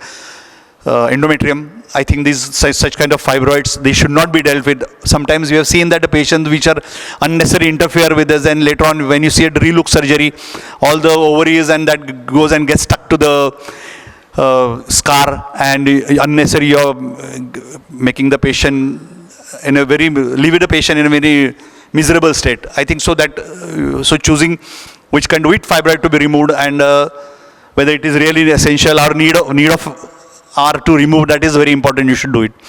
And along with that, sometimes, so when doing the hysteroscopic winter, we are removing the hysteroscopic fibroids, then such type of patient, one has to put a laparoscopic from the above and do the hysteroscopic myomectomies. That can be done. Sometimes that may be the current, when you are using bipolar cauteries. So you have to be careful. So I think the laparoscopy, in that case also putting a laparoscope does help to avoid the uterine rupture and the following the subsequent complications.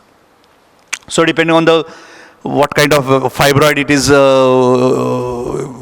is very, and that will happen again, as we know, all the giving the vasopressin, the injecting the drug, then dissection proper, and the suturing, that is very important.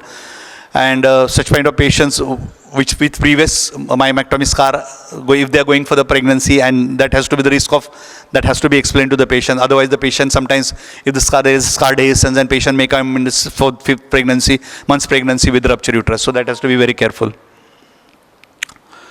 Then comes the proximal tubal block, where overall the pregnancy rate after successful hysteroscopic proximal tube cannulation of at least one of the tube is 55%, and laparohysteroscopic cannulation for proximal tubal obstruction is a procedure with minimal morbidity and reasonably successful recannulation rate. So I think that where the tubal block and proximal tubal block has been helpful. Patients with hydrosulfing, if you're going for AID, going for IVF cycles, so putting a laparoscope and clinical ongoing rates increase with a sulfingectomy prior to IVF. And even the abortions and the success of IVF ART management treatment, so that has to be putting a scope, and if there are more than 4 centimeter, if the big hydrosulfings, that has to be chopped off before going for the surgery. As we treating with the patients of as Madam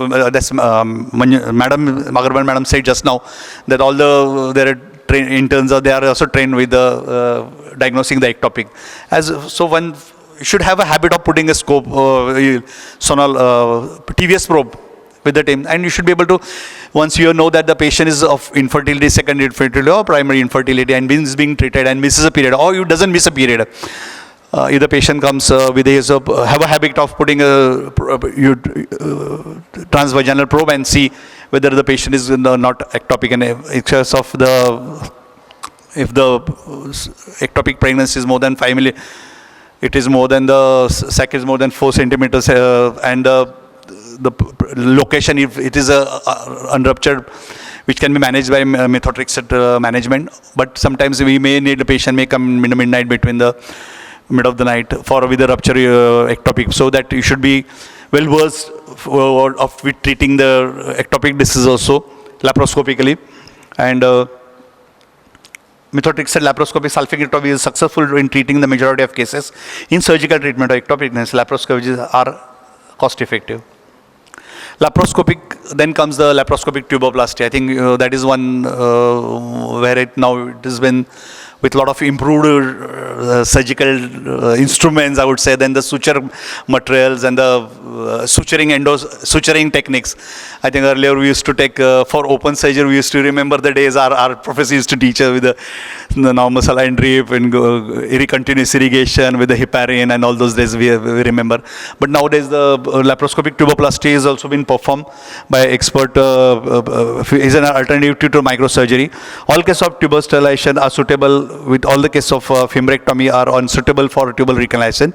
In cases with sterilization by Pommery's method, rate of conception is 40%, whereas in laparoscopic tubal surgery recanalization rate is 85%, because you get a good amount of, maybe there's a tubal segment that may be mattering, and amount of the damage tubal segment which is left behind after Pommery's. If the length is good amount with only the bands and remote, so the duration, the length, and probably approximation also is easier, and results with that of laparoscopic tubal cannulation is also. But of course, with all the patients, either it is open or the tubal, but the patients of this patient going after recanalization, chance of ectopic pregnancy has to be explained to the patient. And keep in mind that if the patient has been dealt with any tubal surgeries, back in the mind that she might come in middle of the night with ectopic, that is to be kept in mind. So these are the this laparoscopic, I think so for anyone nowadays, for the juniors, all the doctors, and of course we who are, want to pursue the career in this infertility management as expert, or so basic things of the transvaginal sonography, along with the laparoscopy, basic hysteroscopic management and basic laparoscopic is, I think it's very mandatory for you. And of course, with it has a learning curve. Basically, start doing it yourself, get the initial to avoid the complication. I think there is always a learning curve. Initial days, if you're not comfortable, get your friend who's expert. I remember my friends coming all the way from Pune, all the way Mumbai. I remember Dr. Rajiv coming all the way from Baramati to Solapur to Baramati, because it is always that initial learning, you don't want any complications to occur, and you want to give the best of the best patients. So that is very important, and that's how we can do it, and get the benefit. What at the end of the treatment, at the end of the day, is patient's treatment is a priority, but before that, patient safety is the priority, I think, with that. And so before that, related to all the complications we should know is when trocar interrupt the trocar, creating pneumoporating with. I think these are the various, by open, people are with surgeons. I think a lot of surgeons, they do with the open method, lift at the umbilicus, lower part umbilicus, and they with the open technique they do. I think we are trained with giving with the various needle, putting in sometime we put in the mid-clavicular line, go below the spine, see that the spleen is not palpable, and then put a needle, do the saline test. Then you put be sure that and then create pneumo, and then put a trocar. Under vision also there are, nowadays we can do it that's. So trocar injuries that can be avoidable, especially patients undergoing, I had gone with the previous surgeries, previous history of cesarean or previous laparotomy. These are the patients where you are likely to have the patients when the uterus, you do pervaginal exams, you know that the patient there is uterus immobile, or there is some mass is there, you suspect where there is an inflammation and there is likely to be adhesions. In that case, you have to be very careful while doing the pneumo and trocarus. Then access related to the bowel injuries, as I said just now. Entry related to the vascular injuries to aorta, inferior vena cava, iliac vessels, abdominal mesentery, related to pneumoperitoneum, related to tissue dissection, hemostasis. So these are the important, I think so. So laparoscopy has been a very wonderful tool for diagnostic and the therapeutic tool which will aid the infertility patients management. So that has to be utilized by the expert in a right way. I think that gives a boon to the management of the patients. Thank you so much.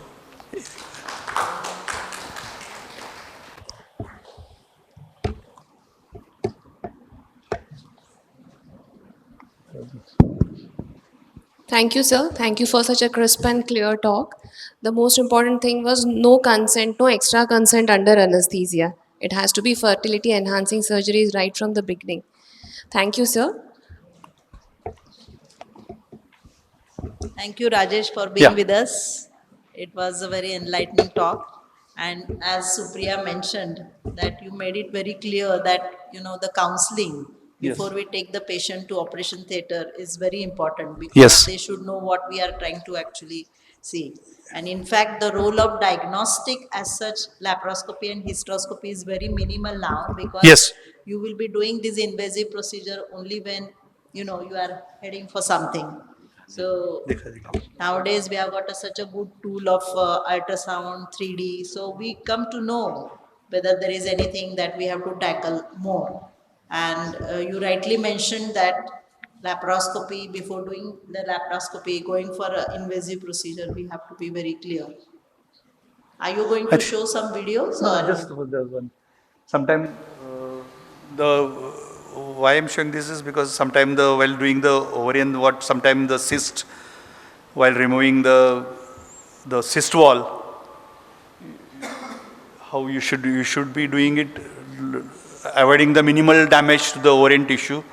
Cyst wall should be removing, and the base of the ovarian that remaining, that should be aqua and hydrodissection. That helps. You should be using less of the current. I think that is one take-home message I wanted to give. So that so that you won't be damaging more of the ovarian tissue. And the purpose of, because these are recurrent, sometimes the cysts are recurrent. We give 2-3 cycles ovarians down regulate. We'll try to reduce by PCOS pills, still the patient is not, that cysts are not reducing, and the endometriotic cysts or chocolate cysts are there. So such type patients, try to avoid. The more of the bleeding usually stops with the irrigation and aqua dissection. I think that is what I wanted to tell. So don't, while using the current is very important. Thank you. Thank you, Rajesh. Yeah, thank you so much. Thank you. Rajesh, very nice lecture. And not to write a diagnostic VHL, but to write a fertility enhancing surgery. I had one patient, they had come from the US, and we did 2 cycles for her, she did not conceive. So I thought we'll do a hysteroscopy and check it out. The husband was apparently the best man for the alternative energy sources in the US from IIT Chennai. So I put in a hysteroscope for her and I found some adhesion bands there. I just called the husband and said, see, these are the adhesion bands and I'm going to cut them. No, we did not take the consent from my wife. You have to take her consent, then we do it. So I didn't do it. I put in the scope under anesthesia and then I had to do it in the second sitting. So that was a very good take-home message from your slides. So good afternoon once again. I shall be talking about ovulation induction, a bit in IUI as well as a little bit in IVF. Yeah. And also a bit in IVF, because I can see many IVF practitioners are there and many of them who are aspiring to start the IVF. So we will cover both, but I will not take long time, I will finish in time. So when we look at this HPO axis, we see here that hypothalamus is producing GnRH in a pulsatile fashion, which is acting on the pituitary. This pituitary is secreting FSH, which is acting on the ovary, and ovary is producing estrogen, which is acting on the uterus. Now, once the ovaries start producing estrogen, at a certain level, it gives a negative feedback to the pituitary and tells the pituitary not to secrete any more FSH when there is already a dominant follicle, because this dominant follicle is also secreting its own FSH. And at some point of time, again this is estrogen related perhaps, when this dominant follicle reaches the time of ovulation, it gives a positive surge to pituitary telling that I am ready to ovulate, and now this is wrong, that this is positive feedback or negative feedback for the inhibition, which is fine, and then it gives the LS surge. So this is how the HPO axis works. So this understanding, very, very basic, I know everybody knows it, but just to begin that we must understand this basic HPO axis. When we look at the WHO classification of anovulation, first is HPO failure.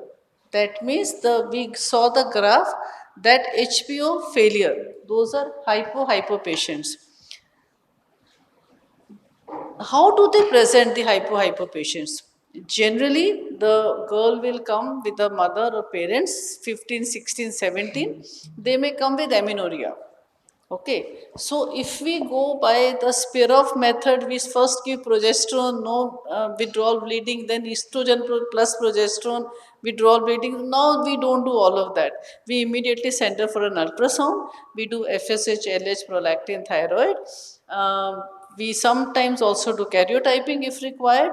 And if ultrasound report is normal, but ovaries are slightly smaller in size, FSH, LH is low. Okay, so these are the hypo patients. Sometimes we may also get a girl who's an athlete. She wants to become a model and she's losing weight, and 1 year amenorrhea or 6 months amenorrhea, because that is again acting on the hypothalamus. Okay, and hypothalamus is then causing hypo for these patients. So these are also anorexia nervosa. These are also hypo patients when they come with amenorrhea. Loss of weight, severe loss of weight, athletes, anorexia nervosa. So what do we do in these patients? We just put them on estrogen plus progesterone. We can give them a combination pill, or we can give them sequential estrogen and add progesterone in the last 1 week or 10 days. So that is the treatment for these patients. She will start menstruating. A good counseling. So when she gets married, now this girl can take this combination for as long as no problem. It is actually good for her because it is good for her bones. And when she gets married and when she wants to have a child, that is the time. Now, clomiphene will not work for her because HPO axis is not working. So, we have to put them on HMG. So, these are the patients who will require HMG for conceiving. Now, even for a single follicle, we can give low dose HMG and monitor them. However, if she is for IVF, for some other indication, for male factor, then these are the patients who do not require any down regulation because she is already down regulated. She has no FSH, no LH. We have to just put them on HMG, give them trigger, and then go for the pickup. So, a good counseling is important because we have patients, hypo patients coming like for 5 years, 7 years, 10 years. Sometimes they talk to their family members, to sometimes even to their, general doctor, Ayurvedic doctor. So how can you take these hormonal pills are very bad, you cannot take them for so long. So a good counseling is very, very important to these patients. Then we have this second group of patients which are PCO patients.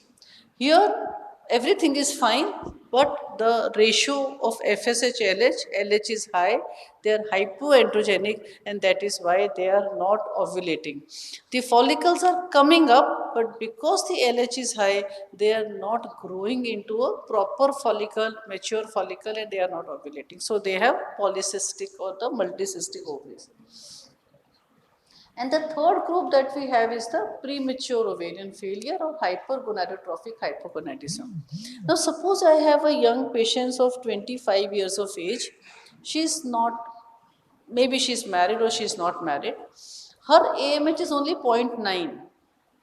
Or sometimes it may be in the family, the sister or the mother had a menopause at 35 years of age. One thing we have to do a karyotyping, look for turners because they quickly go into ovarian failure. Second, for these patients, we should talk about the egg freezing because her ovarian reserve is low, and by the time she gets married, she is ready to have a child, she may have no follicles left at all.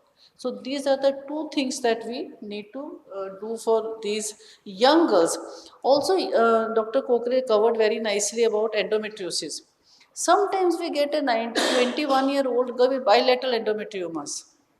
Okay, she probably has mild pain, some dysmenorrhea. We can definitely put her on medical treatment, no need to go for a surgery. But we should again do AMH and touch upon the possibility of a egg freezing with them. Because even in those cases, the ovarian reserve goes down very fast. So we have to keep that in mind. That's actually not a social egg freezing, it is more of a therapeutic egg freezing. So whenever a patient comes for, before we start with whatever, we need to do a nice ultrasound for her. At the same time, it's like a one-stop shop. Same time everything is done for the patient. So we do the ultrasound, we send the husband for semen analysis. We can do either the HSG or HycoC for the tubal patency. If she's on day 2 and if she requires any hormonal test can be done, but definitely AMH, DSH, prolactin can be done on any day of the cycle. So all this is done first time when the couple has come to us. Most of the times when they come to us, they come for IVF because they are coming directly for IVF. However, we can still evaluate the patient if they come with just 1 year, 2 years of marriage and they are trying to conceive. So two types, one is ovulation induction for spontaneous conception, then ovulation induction for IUI, and the ovulation induction in PCO patients. And also we will talk about the controlled ovarian hyperstimulation. Actually it is, hyperstimulation is a wrong word. Controlled ovarian stimulation, I think should be the right word. So, in ovulation induction, if the ovary is working, I mean, it's a normal AMH, no, but she's not ovulating, right? So that is why we are giving an ovulation induction. That is one indication. Second indication is she's ovulating, but we want more follicles, at least 2 or 3, because we want to do IUI and we are giving her a better chance of conceiving. So most of our patients are the ones where she's already ovulating, but we want more than one follicle. So these are the patients will probably go with letrozole. Letrozole can also be given in patients who are anovulatory, can also be given to the patients who are ovulatory, but we want more than one follicle. One thing is very, very important whenever we are doing IUI for any patient, any couple. Always, means we have a kind of a red flag. The tubal patency test should be done. We should not do IUI without doing a tubal patency test, because sometimes we may have done 2 or 3 IUIs, not getting pregnant, then we go for a tubal patency test and we find a cornal block, and then we want to send them to Rajesh that you do a hysteroscopic cannulation for her. But the patient might ask, doctor, why did you not do the patency test before? So just, as a protocol, do a tubal patency test before we go for the ovulation induction and IUI. Then we have letrozole with HMG. So here what we do is we start with letrozole from day 2 of the cycle. At our center we start with 5 milligram. You can also start at 2.5, but we are protocol based, so we start with 5 milligram. From day 2 to day 6, she comes for an ultrasound on day 7 or day 8.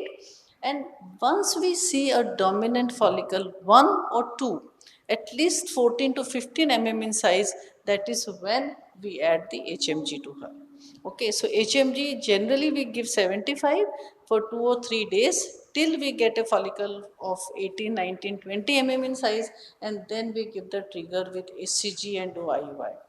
Sometimes I get patients who have done IUI outside and they come, and agonist trigger has been used for IUI cycles. So agonist trigger should never be used for IUI cycle, because agonist is just a surrogate for LH. It's not like SCG, it will not luteinize, it will not secrete progesterone. So the pregnancy rates will be very, very low.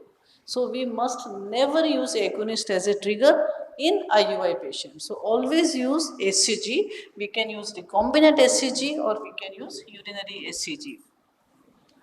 So, suppose patient has letrozole we are giving, but her endometrium is not excellent. Again, when we add her gonadotrophin, that is the time we can add estrogen also, same time. So we can give estradiol valerate, that is what we use. You can also use hemihydrate, 2 milligram 3 times a day. We also get intravaginal combination of estrogen with sildenafil. It works quite well, only she may get a bit of headache, so that has to be explained to her. So that can also be used for patients with thin endometrium. Once we see a dominant follicle, so along with HMG, estrogen, sildenafil, all can be used at the same time once we have 1 or 2 dominant follicles about 14 to 15 in size. Clomiphene citrate we are not using anymore, but can definitely be used instead of letrozole. Even ESHRE guidelines, for the first time last year, they came out with letrozole as the first line of treatment. Earlier, always it was clomiphene citrate. Somehow they never moved away from clomiphene citrate. First time, last ESHRE, they said letrozole can be the first line of treatment in patients with anovulatory infertility or for IUI when she is already ovulating. Then, of course, if that does not work, we will discuss this in PCO patients, how to go for a chronic low dose gonadotrophins. So, when we talk about PCO patients, now I will just talk a few ESHRE guidelines. What are the ESHRE guidelines for PCO patients? One thing is sonography should not be used for diagnosis of PCOS in patients with a gynecological age of less than 8 years. That means if she gets a menarche at the age of 11, till the age of 19, we should not diagnose PCOS on ultrasound. Very clear cut guidelines, because we get so many, my friends come with their daughters that my daughter has got PCOS, she's 16 years old, ultrasound multifollicular ovary, and it has been diagnosed as PCOS. So these are very clear guidelines. And again, if we have, when we do an ultrasound, suppose we are doing a transvaginal sonography, more than 20 follicles per ovary, or the ovarian volume is more than 10 cc. That is when we can diagnose it as PCO ovary. So we must clearly put this as protocols when we are doing our ultrasounds. Now, ovarian volume more than 10 cc, as I said, and if the patient has irregular menstrual cycles, hyperandrogenism, ultrasound is not necessary for PCO diagnosis. She has cycles every 50, 60 days, she has got hirsutism, she has got pigmentation of the nape of the neck. We don't need an ultrasound as per the ESHRE guidelines. However, we will, most of us will do it, but these are the guidelines. First time when the patient comes, she is anovulatory infertility, she is for IUI or she is for timed intercourse, PCO patient, first thing start her on metformin. Either metformin or a combination of metformin with inositol. Any time of the cycle she is coming, that is the first thing we should do. Okay, and then, okay. So, second thing we must understand, this was a very good paper here, where they said PCO patients, when the AMH is more than 4.5, they were less likely to develop a mature follicle with letrozole. So, if the AMH is very high for the patient, she probably will not respond to letrozole. So, we have to, like Dr. Kokre said, you can go for drilling, one option, you can go for reducing her LH levels, or you can directly go for a gonadotrophins, which is a good option for these patients. So how do we give gonadotrophins in these patients? We start from day 2 with 37.5 every day. We give it for 5 days. After 5 days, we do the ultrasound. If we see a dominant follicle, then we continue with the same dose. If we don't see a dominant follicle, then we increase it to 75. Again wait for 5 days. After 5 days, again do an ultrasound. You see a dominant follicle, then you continue with the same dose. So this will ensure that only the follicle which is very, very hungry will take all the FSH that we are giving, and all other follicles will die off. If we start with higher dose, then many follicles will take it up, and then we will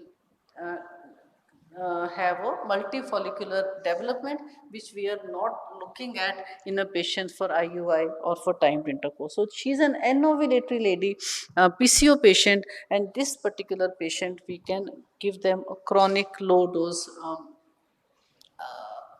gonadotrophin. So this we already discussed.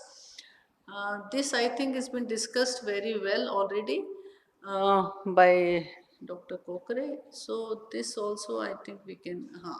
Then of course, how can we get multiple follicles in an IVF cycle? So we discussed how to get single follicle, and then how to get multiple follicles in an IUI cycle. State of the art, and when we look at these molecules, there are different, so many younger colleagues are there. We have urinary HMG, urinary FSH, we have recombinant FSH, recombinant.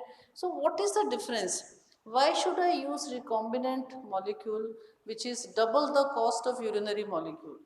So when I say urinary HMG, that means it is derived from the urine of postmenopausal women, because their blood levels of FSH are high, and from the urine it is derived, and it contains both FSH and LH.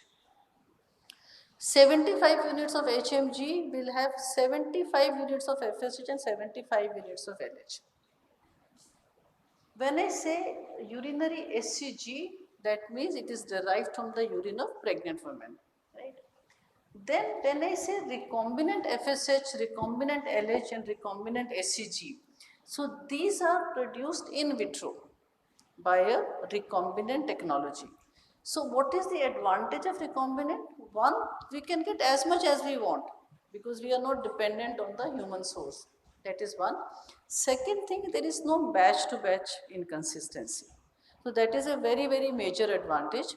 However, there are, I think, 3 or 4 very strong multicentric trials which have shown that whether we use urinary product or we use recombinant product, the take home baby rate is the same. So there is no difference in the take home baby rate. Though our embryologists do tell us, madam, when you are using recombinant FSH, we are getting better quality oocytes. So maybe we do need more studies to understand why the oocyte quality is better and still the take home baby rate is the same. So first we got HMG, then we got highly purified HMG. That means they removed all the impurities and that was called highly purified HMG.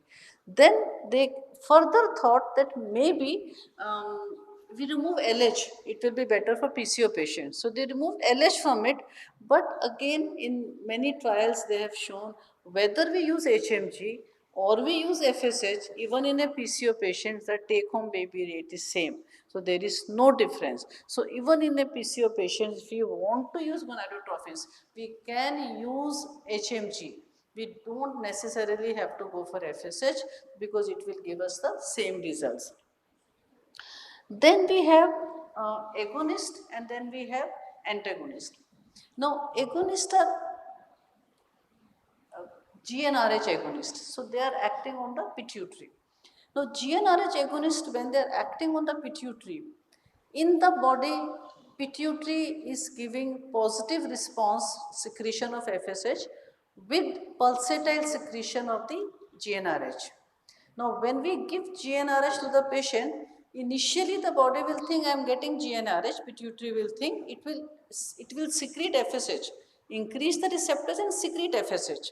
But if you continue to give GnRH agonist, it will cause suppression. So it has an initial flare-up effect which we can use in many patients. We can use this effect of GnRH flare-up effect, and then we have the antagonist which directly act on the gonadotrophin receptors. I give now GnRH antagonist, after 2 hours the FSH LH levels are gone down. So that is the difference between the two. You sometimes may get a young kid, 8 years old, 9 years old, and she's already got secondary sexual character. She's got a breast development, she's got an axillary hair, parents are worried.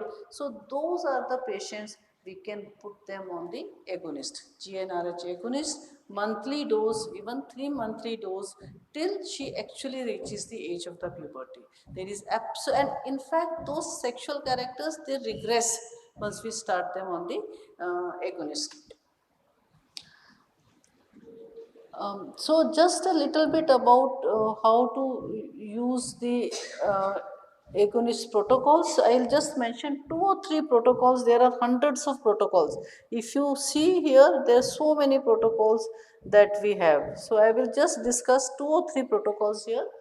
One is a long protocol, one is a flare-up protocol. So we already discussed long protocol. From day 20 to day 25, we start with 1.5 leupride or any agonist every day till she gets her periods. Now, when we are starting on day 21 to day 25, do an ultrasound for the patient. If her endometrial lining is thick, suppose the endometrial lining is 12 millimeters, then we can add progesterone just for the withdrawal bleeding.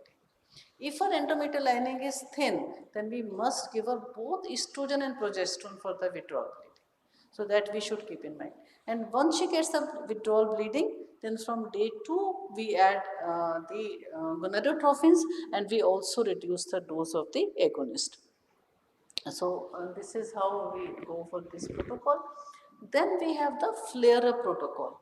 Now, we discussed that initially when we start agonist, it causes a flare-up of the FSH, right?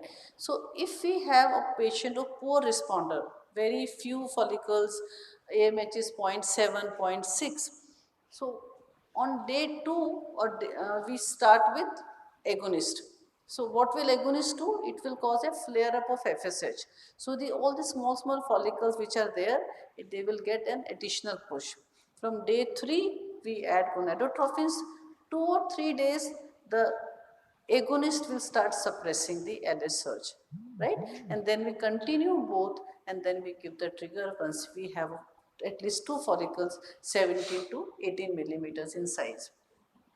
So this is the short protocol. Then we have antagonist protocols. Again, 2 types of antagonist protocol. Very simple. Um, One is a fixed protocol and one is a flexible protocol. In a fixed protocol, you start antagonist fixed from day 6 of the stimulation or day 7 of the menstruation. I think in European countries they use a lot of fixed protocol because patients don't want to travel, come, and they don't want to do ultrasounds. Also, they are also very lazy. Only see 3-4 patients per day. For us, we are used to seeing many patients. Patients are also happier if we have. So we go for the flexible protocol. So in flexible protocol, once we see at least 2 follicles, 14 to 15 millimeters in size, that is when we add the antagonist.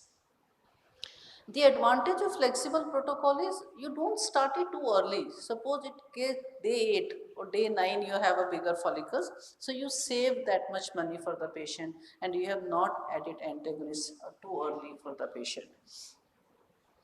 Ultra long we are not using. So we are only using for thaw ET cycles. So if anybody wants to understand, we can discuss it in question answer. Um, Then we have something in antagonist protocol. Patient has never been exposed to agonist. We started with gonadotrophins, then we added antagonist. Now suppose I give her agonist. The initial flare-up will be rise in FSH and LH, and that can cause an LS surge for the patient, and then you can go the maturity of the oocytes and go for the pickup. So the most important advantage of an antagonist protocol, especially in patients with PCOS, young patients, oocyte donors, we have to be very careful with oocyte donors, patients for oocyte freezing, patients who are definitely for segmented cycles, we can go for a patient with previous history of hyperstimulation, we can go for the agonist trigger. So that is the advantage of an antagonist. In an agonist protocol, we cannot give agonist as a trigger because she has already been flared and now suppressed. So now the flare up will not come because she is already suppressed with agonist. Then there is something called a double trigger. Sometimes, you can use this even in IUI cycles. You give both GnRH agonist and SCG. Actually, more commonly in IUI it may not work, but maybe I would do it more in IVF cycles. So you get better M2s. Suppose in one cycle she had 10 follicles, but you got only 5 M2s, 3 M1, 2 GVs. So we can use double trigger. So we give both agonist and SCG as a trigger. Ideally at this gap, but we can give both around 36 hours because patient does not have to come twice. Sometimes you have given the agonist trigger, but when you did the pickup, you found only 7 M2s. Right, and embryologist says better you do the transfer, and patient also keen for the fresh transfer, but you did not use SCG as a trigger.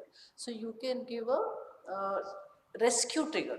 So after the pickup, we can give 2500 or 5000 SCG and still go for a fresh transfer in the patient who has taken an agonist trigger. So this was a bit about the induction of ovulation in IUI and in IVF, and if there are any questions, we can take it. Thank you very much. Thank you so much.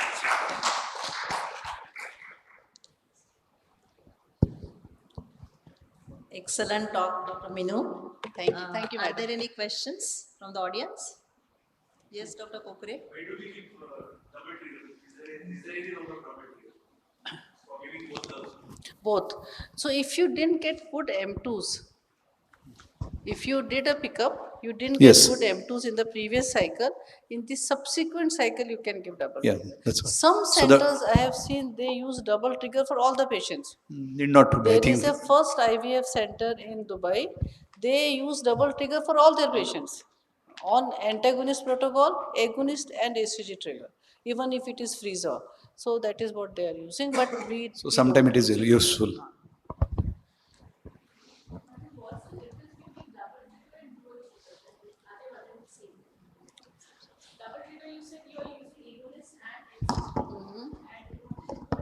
Dual trigger and double trigger are the one and the same. There is something called a dual stimulation. Dual stimulation protocols is where you go for an antagonist protocol, you give an agonist trigger, you do the pickup, but you leave the smaller follicles behind. You don't pick up smaller follicles. You wait for 3 days. You again start gonadotropins for the patient, and those smaller follicles will come up again.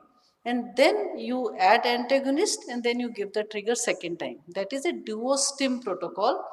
In fact, there was a good study by Christophe Bloquil from Brussels, and he found that the luteal phase embryos, blastocysts, were better than the follicular phase blastocysts.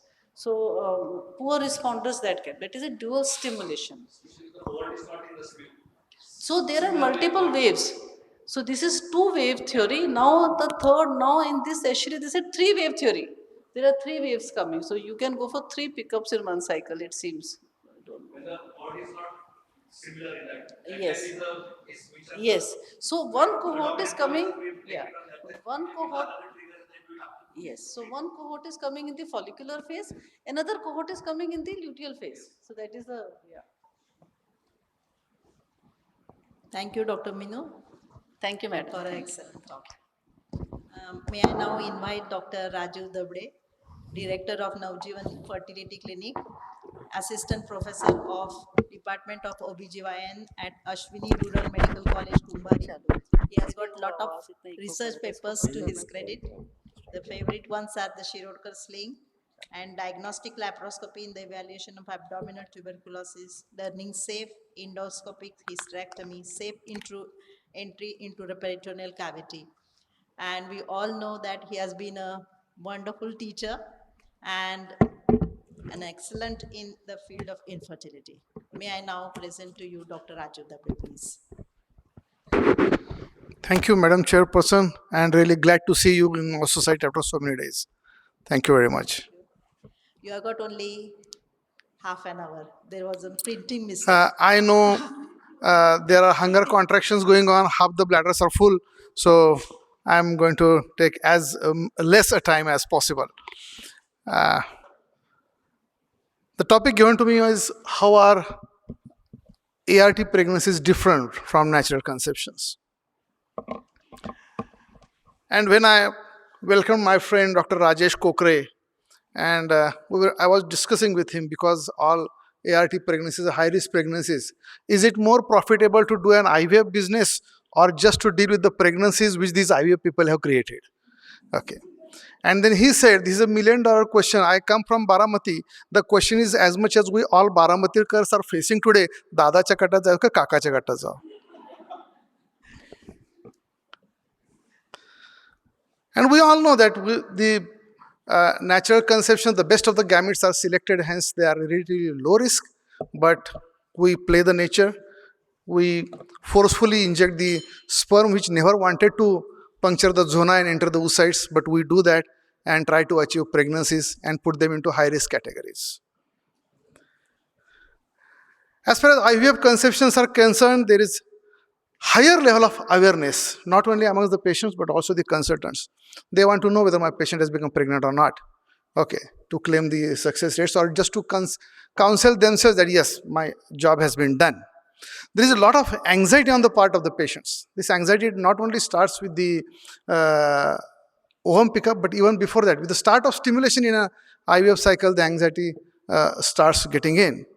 And then the medicines that we use in this IVF program, we use very high dose of estrogens and progesterones to have balance between the estrogen-progesterone ratio, to have the implantation occurring, and this progesterone then mimics early signs of pregnancy, and patient thinks that she is pregnant, okay, and she reports to us with bleeding, thinking that she has aborted even before the pregnancy test was due. And of course, all these conceptions have adverse obstetric and parental outcomes, which I'll come to in the next few slides. We have hormonal and epigenetic alterations when we subject the patients for IVF. We create supraphysiological rise in the estradiol levels. In a natural conception, or even if when you are given clomiphene citrate or letrozole, a single dominant follicle or two dominant follicles would come up. At the most, the E2 levels would rise to 250, 300, at the most 400 picograms. In IVF, we aim to achieve the estradiol values, try to reach up to 2500, so as to have at least 10 good oocytes, and that's a supraphysiological rise in estrogen, and then that disturbs everything.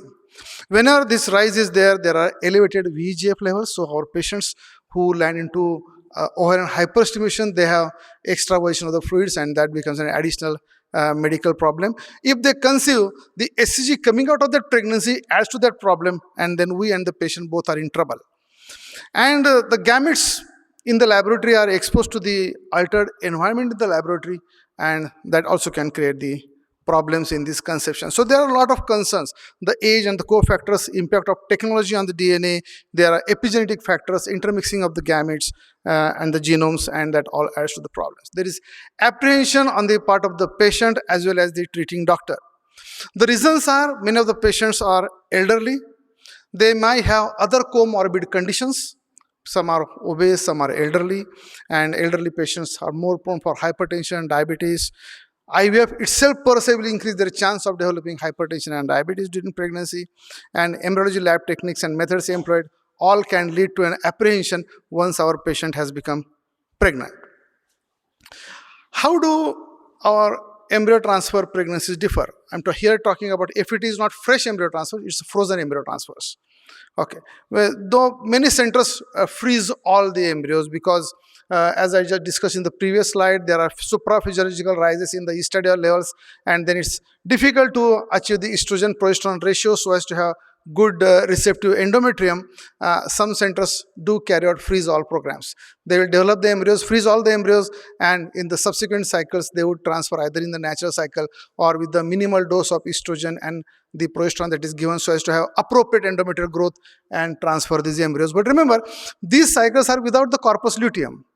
And corpus luteum has a lot role to play, okay, because there is no corpus luteum, there is poor placentation, and poor placentation is the mother of all problems, which you'll see in the next slides. And to add to this, the corpus luteum, the SCG has an immunological role to play, and that's lacking in the patients with FET. So the mother is at risk, the fetus is at the risk whenever there is an IVF conception. Mothers are more prone for hypertensive disease of pregnancy, they are more prone for gestational diabetes, they are more prone for preterm deliveries, fetuses. There is, of course, a concern about the congenital defects, no, not very high, it's definitely a shade higher than the natural conceptions. We have the problems of low birth weight. IUGR is one I'm going to talk about in the next slides. Then there are long-term cardiometabolic effects on the fetus and neurodevelopmental disorders. Though neurodevelopmental disorders has been proved not to be a factor in patients, in the babies born after IVF pregnancy after so many studies. So our IVF conception is a high-risk pregnancy, and that's how I understood why Dr. Archana Shah went up to take her fellowship in high-risk pregnancy even after doing successful IVF programs. And we always talk about the oocytes and the mother's age and the mother's receptivity, but no one talks about the husband. Husbands are equally responsible, and because there are male gametes who are responsible for aneuploidies and problems with the chromosomal pattern in the embryos. Fortunately, the national guidelines have said that the male should also be as properly screened as the female partner. And then there are risks. what happens when our patient becomes pregnant? 11 to 35% have a biochemical pregnancy. The pregnancy is lost before it is being seen on ultrasound. If it is seen on ultrasound, still there is 4% versus 1% chance. 1% of natural conceptions would abort, but it rises to 4% once it's an IVF. Ectopic is 2 times higher. We also have higher order pregnancies, multiple pregnancy, preeclampsia, diabetes, placenta previa, placenta accreta syndrome, and intrauterine growth restriction. So these are all the problems our patients with IVF conception have to face.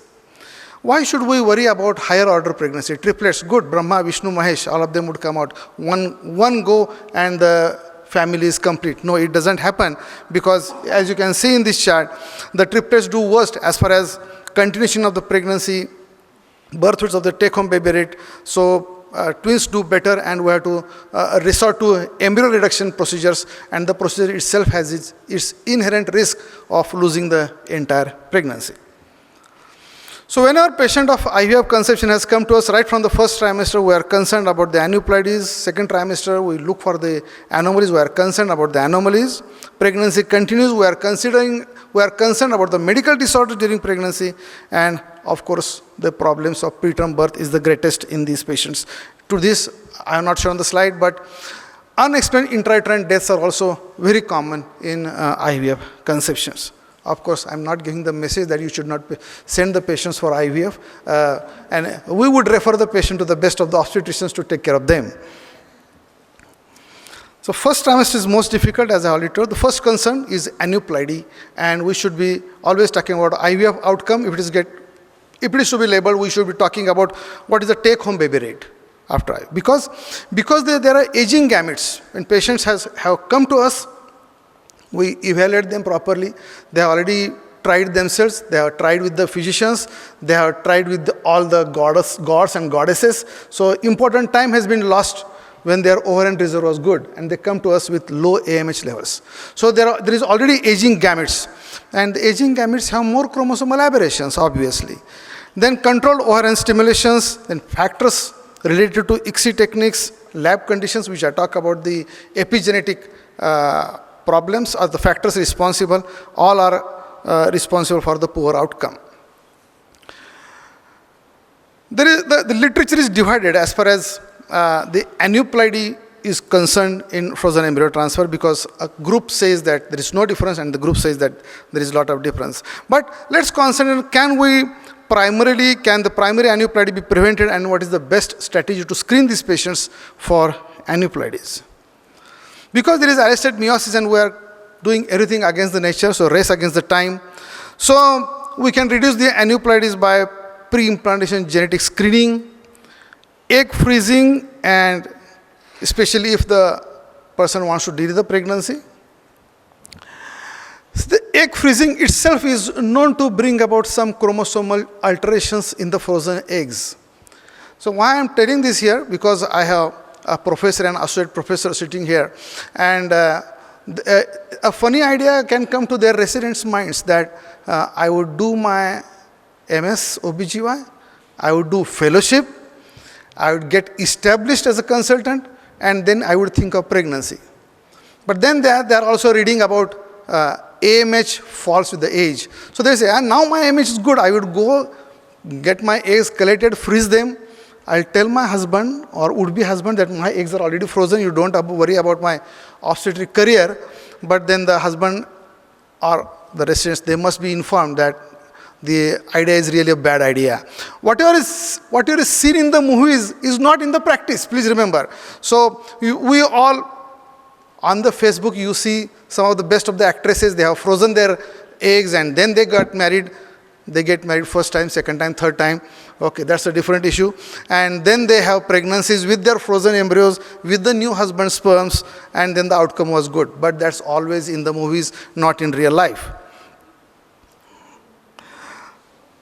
The last column, preconceptional folic acid, B12, and CoQ, that I want to insist here, because whenever we are optimizing a patient, you have a patient with recurrent pregnancy loss, early pregnancy loss, you feel that or you have a patient with neural tube defects, and you feel that yes, I must optimize my patient with 3 months of folic acid treatment. But please remember, folic acid should not be given all alone. Because if there is an imbalance between the folic acid and vitamin B12, you may be able to achieve a pregnancy without neural tube defects, but that child to be born is more prone to develop metabolic diseases in the latter part of the life. So you are doing an injustice to the patient if you are not adding vitamin B12 to folic acid. So dictum should be folic acid tablet must be given with vitamin B12. And it is not only the chromosomes. From the cytoplasm, it is the mitochondrial genes which also contribute to the well-being of the embryo. And the mitochondrial health can be improved, it is proved beyond doubt, if we supplement these patients with adequate CoQ. So, in your protocol, 3 months of optimization should include folic acid, vitamin B12 and CoQ in the strength of 300 milligram for 3 months, and that will give you best quality oocytes. Best quality oocytes conceiving, best quality embryos, best outcome of the pregnancy is achieved by that. Does IVF increase the risk of aneuploidy? It does, irrespective of the age. So just read the red line. There is a higher age-independent aneuploidy rate in patients who have conceived out of IVF. It's not related to the age, as is commonly thought. So while screening once the patient has become pregnant, we screen them, send them for NT scan to the fetal medicine specialist. But that NT scan, pap-beta is not good enough to know whether our patient is doing well or not. You must always combine that with NIPT. We had a separate session, separate CME a few days back. I still want to insist that NIPT should be combined with this NT scan. And then question comes, though the husband may be oligospermic or azoospermic, we use donor sperms. Okay, and donor sperms, the bank provided the donor sperms from very young donors. But remember, men are not immune. Men are not immune to have chromosomal aberrations in the sperms. All men produce aneuploid sperms. For the chromosomes, they are more prone some of the chromosomes are more prone for non-disjunction, and infertile men have higher levels of sperm aneuploidy. Okay, so that's the point to be considered when we talk about IVF program, either with own sperms or with the donor sperms. Same is applicable to donor eggs. You may be obtaining the donor eggs from the young donors, but that information needs to be put to the fetal medicine specialist, because it's not the patient who has got the donor egg embryo transferred in her is important for us, it's the donor's age that is important. So without hesitation, we have to inform the fetal medicine person that this patient is an IVF conception out of donor eggs and the donor's age is so and so. Then only we'll get the proper risk assessment.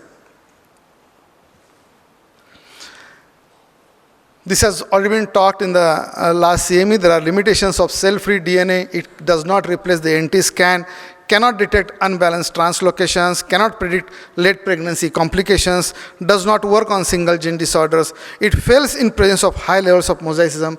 Cost, though, has come down today, but still some patients may feel that it's more costly. If they can spend for IVF, I think they should be able to spend for NIPT also. So these are all the problems that we should be worried about. There is vascular insult. Those patients who have gone frozen embryo transfer, they lack corpus luteum, so those factors are poor there, and hence they are prone to develop preeclampsia because of the poor implantation. Endometrium is the crux of the problem in containing these pregnancies. But those patients who have undergone IVF also, when the fresh ovum pickup has been done, when we puncture the follicle, we don't just suck the oocyte out, we also get out the granular cells. So we have poorly functioning corporal lutea, even if they are existing in them. Okay, so there is failure of trophoblastic invasion. IVF typically yield pregnancies without a corpus luteum with less vasoactive hormones, and there is deficient circulatory adaptations in these patients.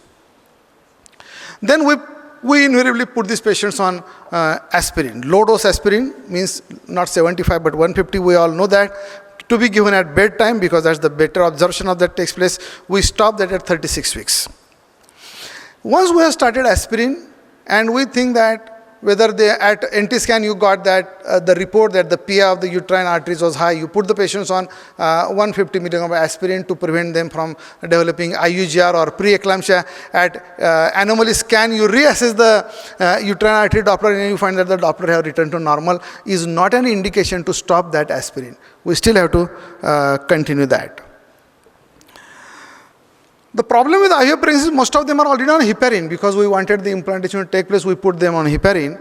So can we further improve the vascular response, and what is the contribution from immunological insult due to changed gametes? So to this heparin we add aspirin, or we can also add arginitric acid and sildenafil, and top of that we have to implement the increased surveillance of these patients. These patients are high-risk patients. We don't call them at, according to our program of antenatal follow-up monthly till 36 weeks, 28 weeks and 15 days thereafter, and weekly after 36 weeks. No. These patients, right from first trimester, have to be called every 15 days for follow-up because there are a lot of problems which were discussed. Preterm birth is the greatest challenge. It will help the neonatologist more than you, okay? But the outcome of these small babies is really worst. I remember one doctor from Pune, Charudat, he said that I have seen the neonatologist giving their photograph in the newspapers that 750 gram babies has grown, and I have been successful in getting this baby out of NICU. And they put the picture as if they have got a special trophy. Looking at the further growth of the child, the neonatologist will never come in the picture. It is the parents who will come to know that the child is mentally challenged, delayed milestones, and there are so many problems with that very preterm babies which have been made to survive by the neonatologist's efforts. No doubt, he has done his good job, but these are the problems. IVF is more prone for uterine birth, preterm births because of the uterine surgeries. The myometrium is irritable because of the coexisting adenomyosis. Multiple pregnancies is another problem. So as to improve the success rates in place of single embryo, we transfer multiple embryos, so that thinking that at least one will get implanted and would improve our success rate. All thanks to the guidelines which have come recently. Remember, we are allowed to transfer only 2 embryos per cycle. The rest of them you can freeze and decide what is to be done at later on. But in one cycle, no more than 2 embryos are allowed to be transferred, which is single embryo transfer in Western countries. Okay. And the endometrium is the crux of the problem I already talked to you. We all get carried away by that golden figure of 2.5 centimeters of cervical length is good. It's not good. It's a resting phase cervical length. Okay, but remember, cervix is dynamic and its strength will vary as the load would increase. So dynamic strength versus structural length is to be taken into consideration. What I mean by that is early pregnancy, first trimester scan, the chorioidecidal space is not yet obliterated, there is no pressure on the internal os, and cervical length is good. The pregnancy continues and you continue the follow-up. You take the patient for an anomaly scan, reassess the cervical length, and you will find that the cervical length has reduced. This patient is not a case of incompetent cervix. Okay. But the cervical length is reduced because these patients are prone for preterm births. And that's why we must record the cervical length by transvaginal sonography in first trimester, record the cervical length by transvaginal sonography again during your anomaly scan, and if the fall in the cervical length is more than 8 millimeters, it's a significant fall. And twin pregnancies out of IVF is a valid indication for cervical encerclage. It has been a traditional teaching in the medical colleges that cervical encerclage doesn't work in twin pregnancies. Those who are spontaneous twin pregnancies is different as compared to twin pregnancies out of IVF. So it's definitely beneficial if you find that the cervical length is reducing by more than 8 millimeters. And then comes placenta acquita syndrome. The placenta was not in lower segment, placenta was in the upper segment. There is no question of this patient having undergone previous cesarean section and the implantation occurring on the cesarean scar leading to placenta acquita syndrome. Fundic implantation. But since I have been telling again and again, the endometrium and the deciduum is at fault in these patients are prone for placenta acquita syndrome. So endometrial preparation methods for frozen thawed embryo transfers are associated with altered risk of hypertensive disorders, placenta acquita, and gestational hypertension. That's why we are not supposed to forget that placenta acquita syndrome is another dreadful complication these patients will have. Now, ART and FGR, where do we stand? It's very common. The fetal growth restriction is very common. There is problem of Western calculators because we all use the ultrasound, we all use the growth charts on the ultrasound, and we all try to trace what was the growth last time and what is the growth this time with the growth charts. And we find that the baby is growing well within those percentiles. But these are Western charts.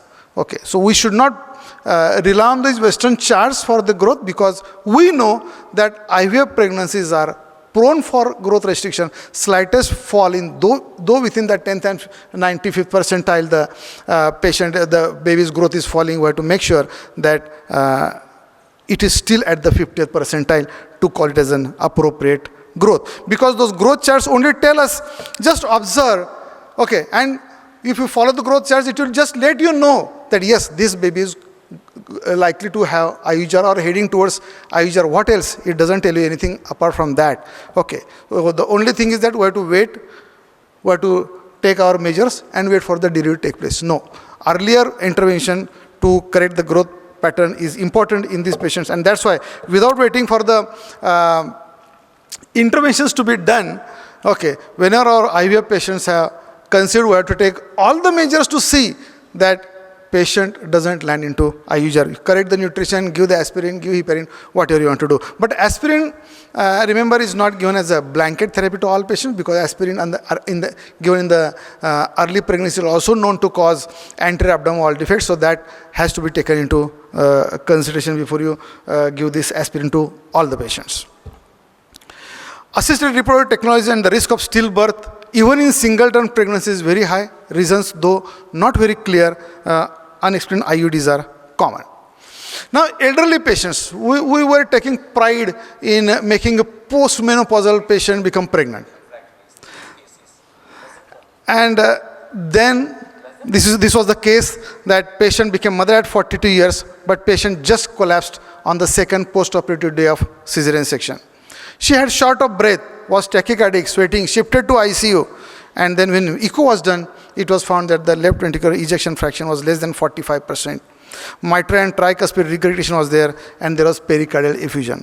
So all these elderly patients should be subjected to echocardiography because we have to think of the maternal safety before we take the patients for IVF program. And again, thanks to those guidelines, because a female partner more than 45 years is not to be taken for ART program by those rules.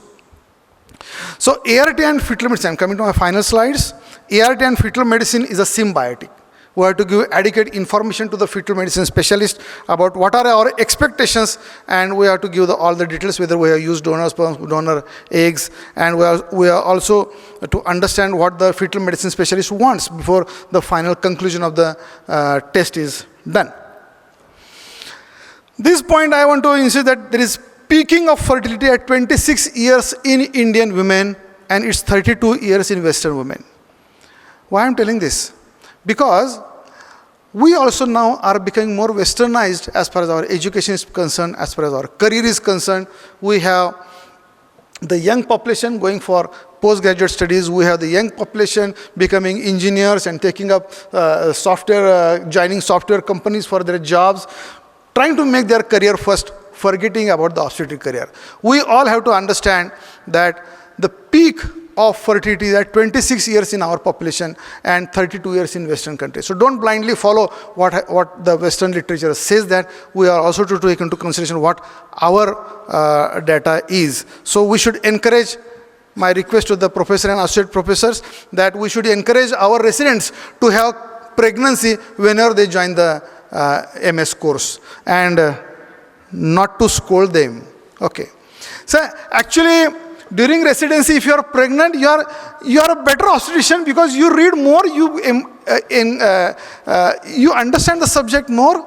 Everything goes into the center of the cerebral cortex, you don't forget, as compared to a non-pregnant lady who is just trying to read and imagining what a pregnant lady would thing. That also happens with all the male gynecologists. So they do poor in examinations as compared to pregnant resident. So my request to the professor and associate professor not to scold their residents. Maybe just their residency program may be prolonged by 6 months to 1 year, but they will have a good obstetric outcome. I thank you all for your patient hearing. Thank you very much. Thank you, Dr. Rajiv. It was an excellent talk.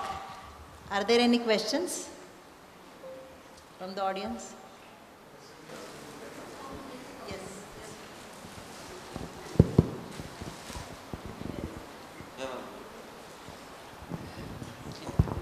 That was an excellent talk. Thank you so much.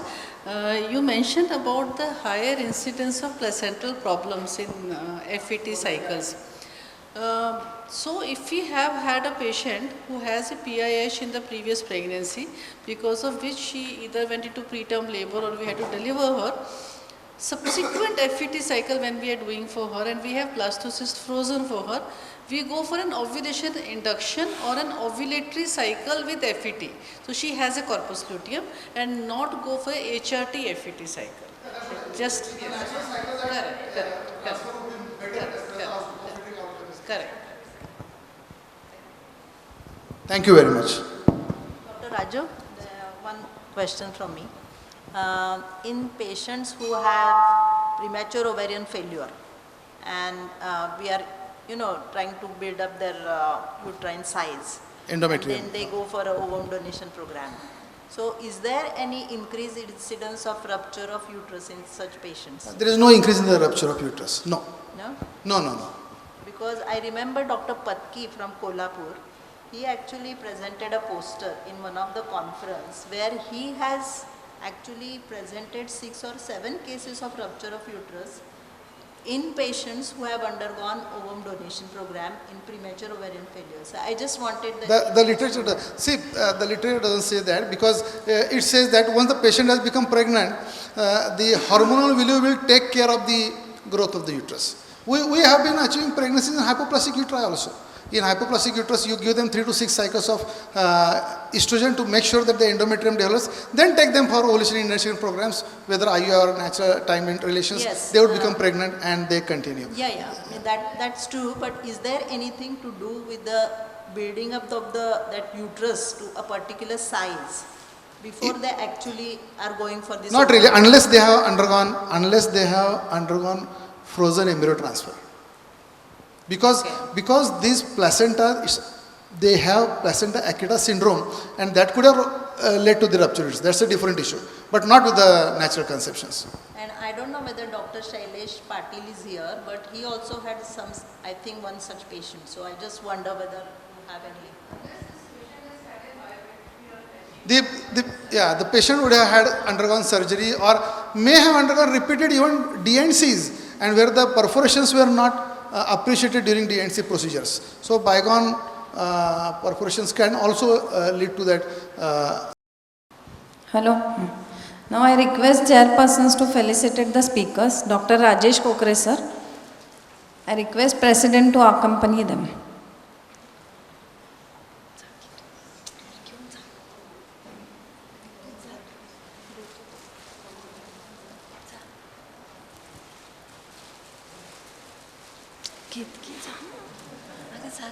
Photo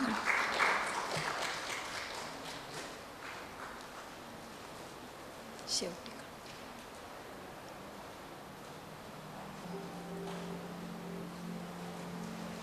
doctor Meenu Agrawal madam again.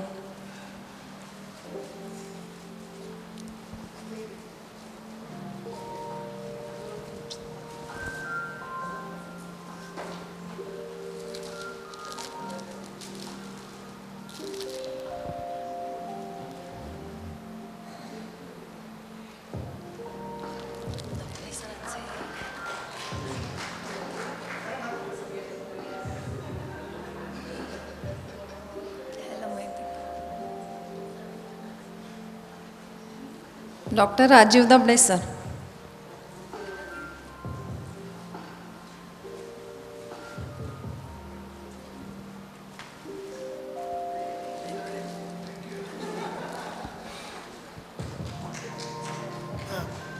बोलतो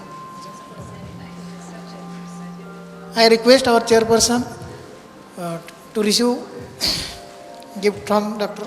Virkar sir.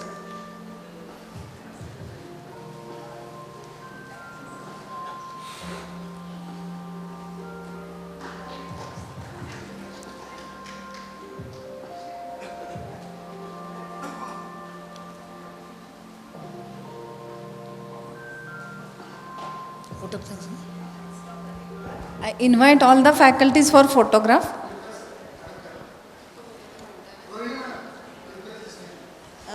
Thank you very much for giving us an opportunity to be here today. Thank you.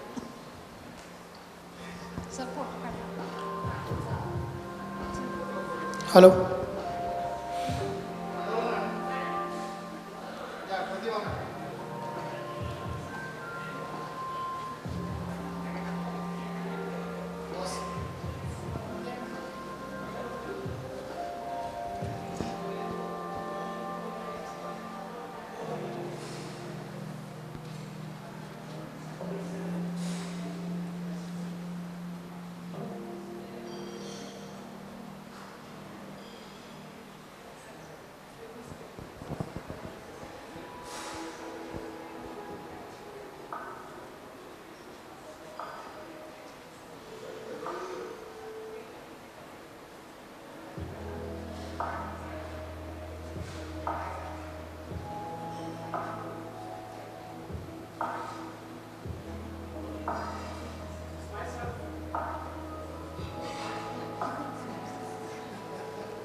On behalf of my team, I would like to thank Dr. Meena Madam and Rajesh sir for traveling from Pune and Mumbai.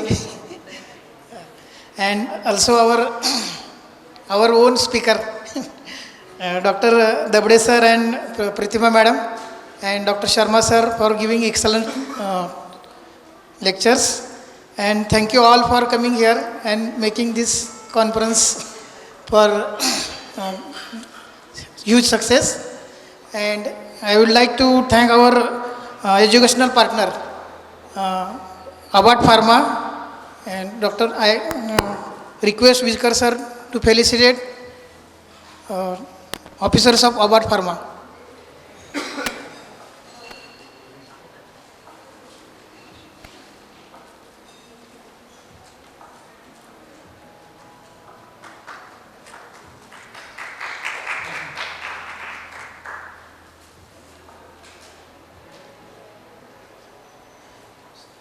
Thank you, Shadzale, for good audiovisual and assistant of Mohan for good photography. And all are welcome for delicious lunch. Personally, I have tasted.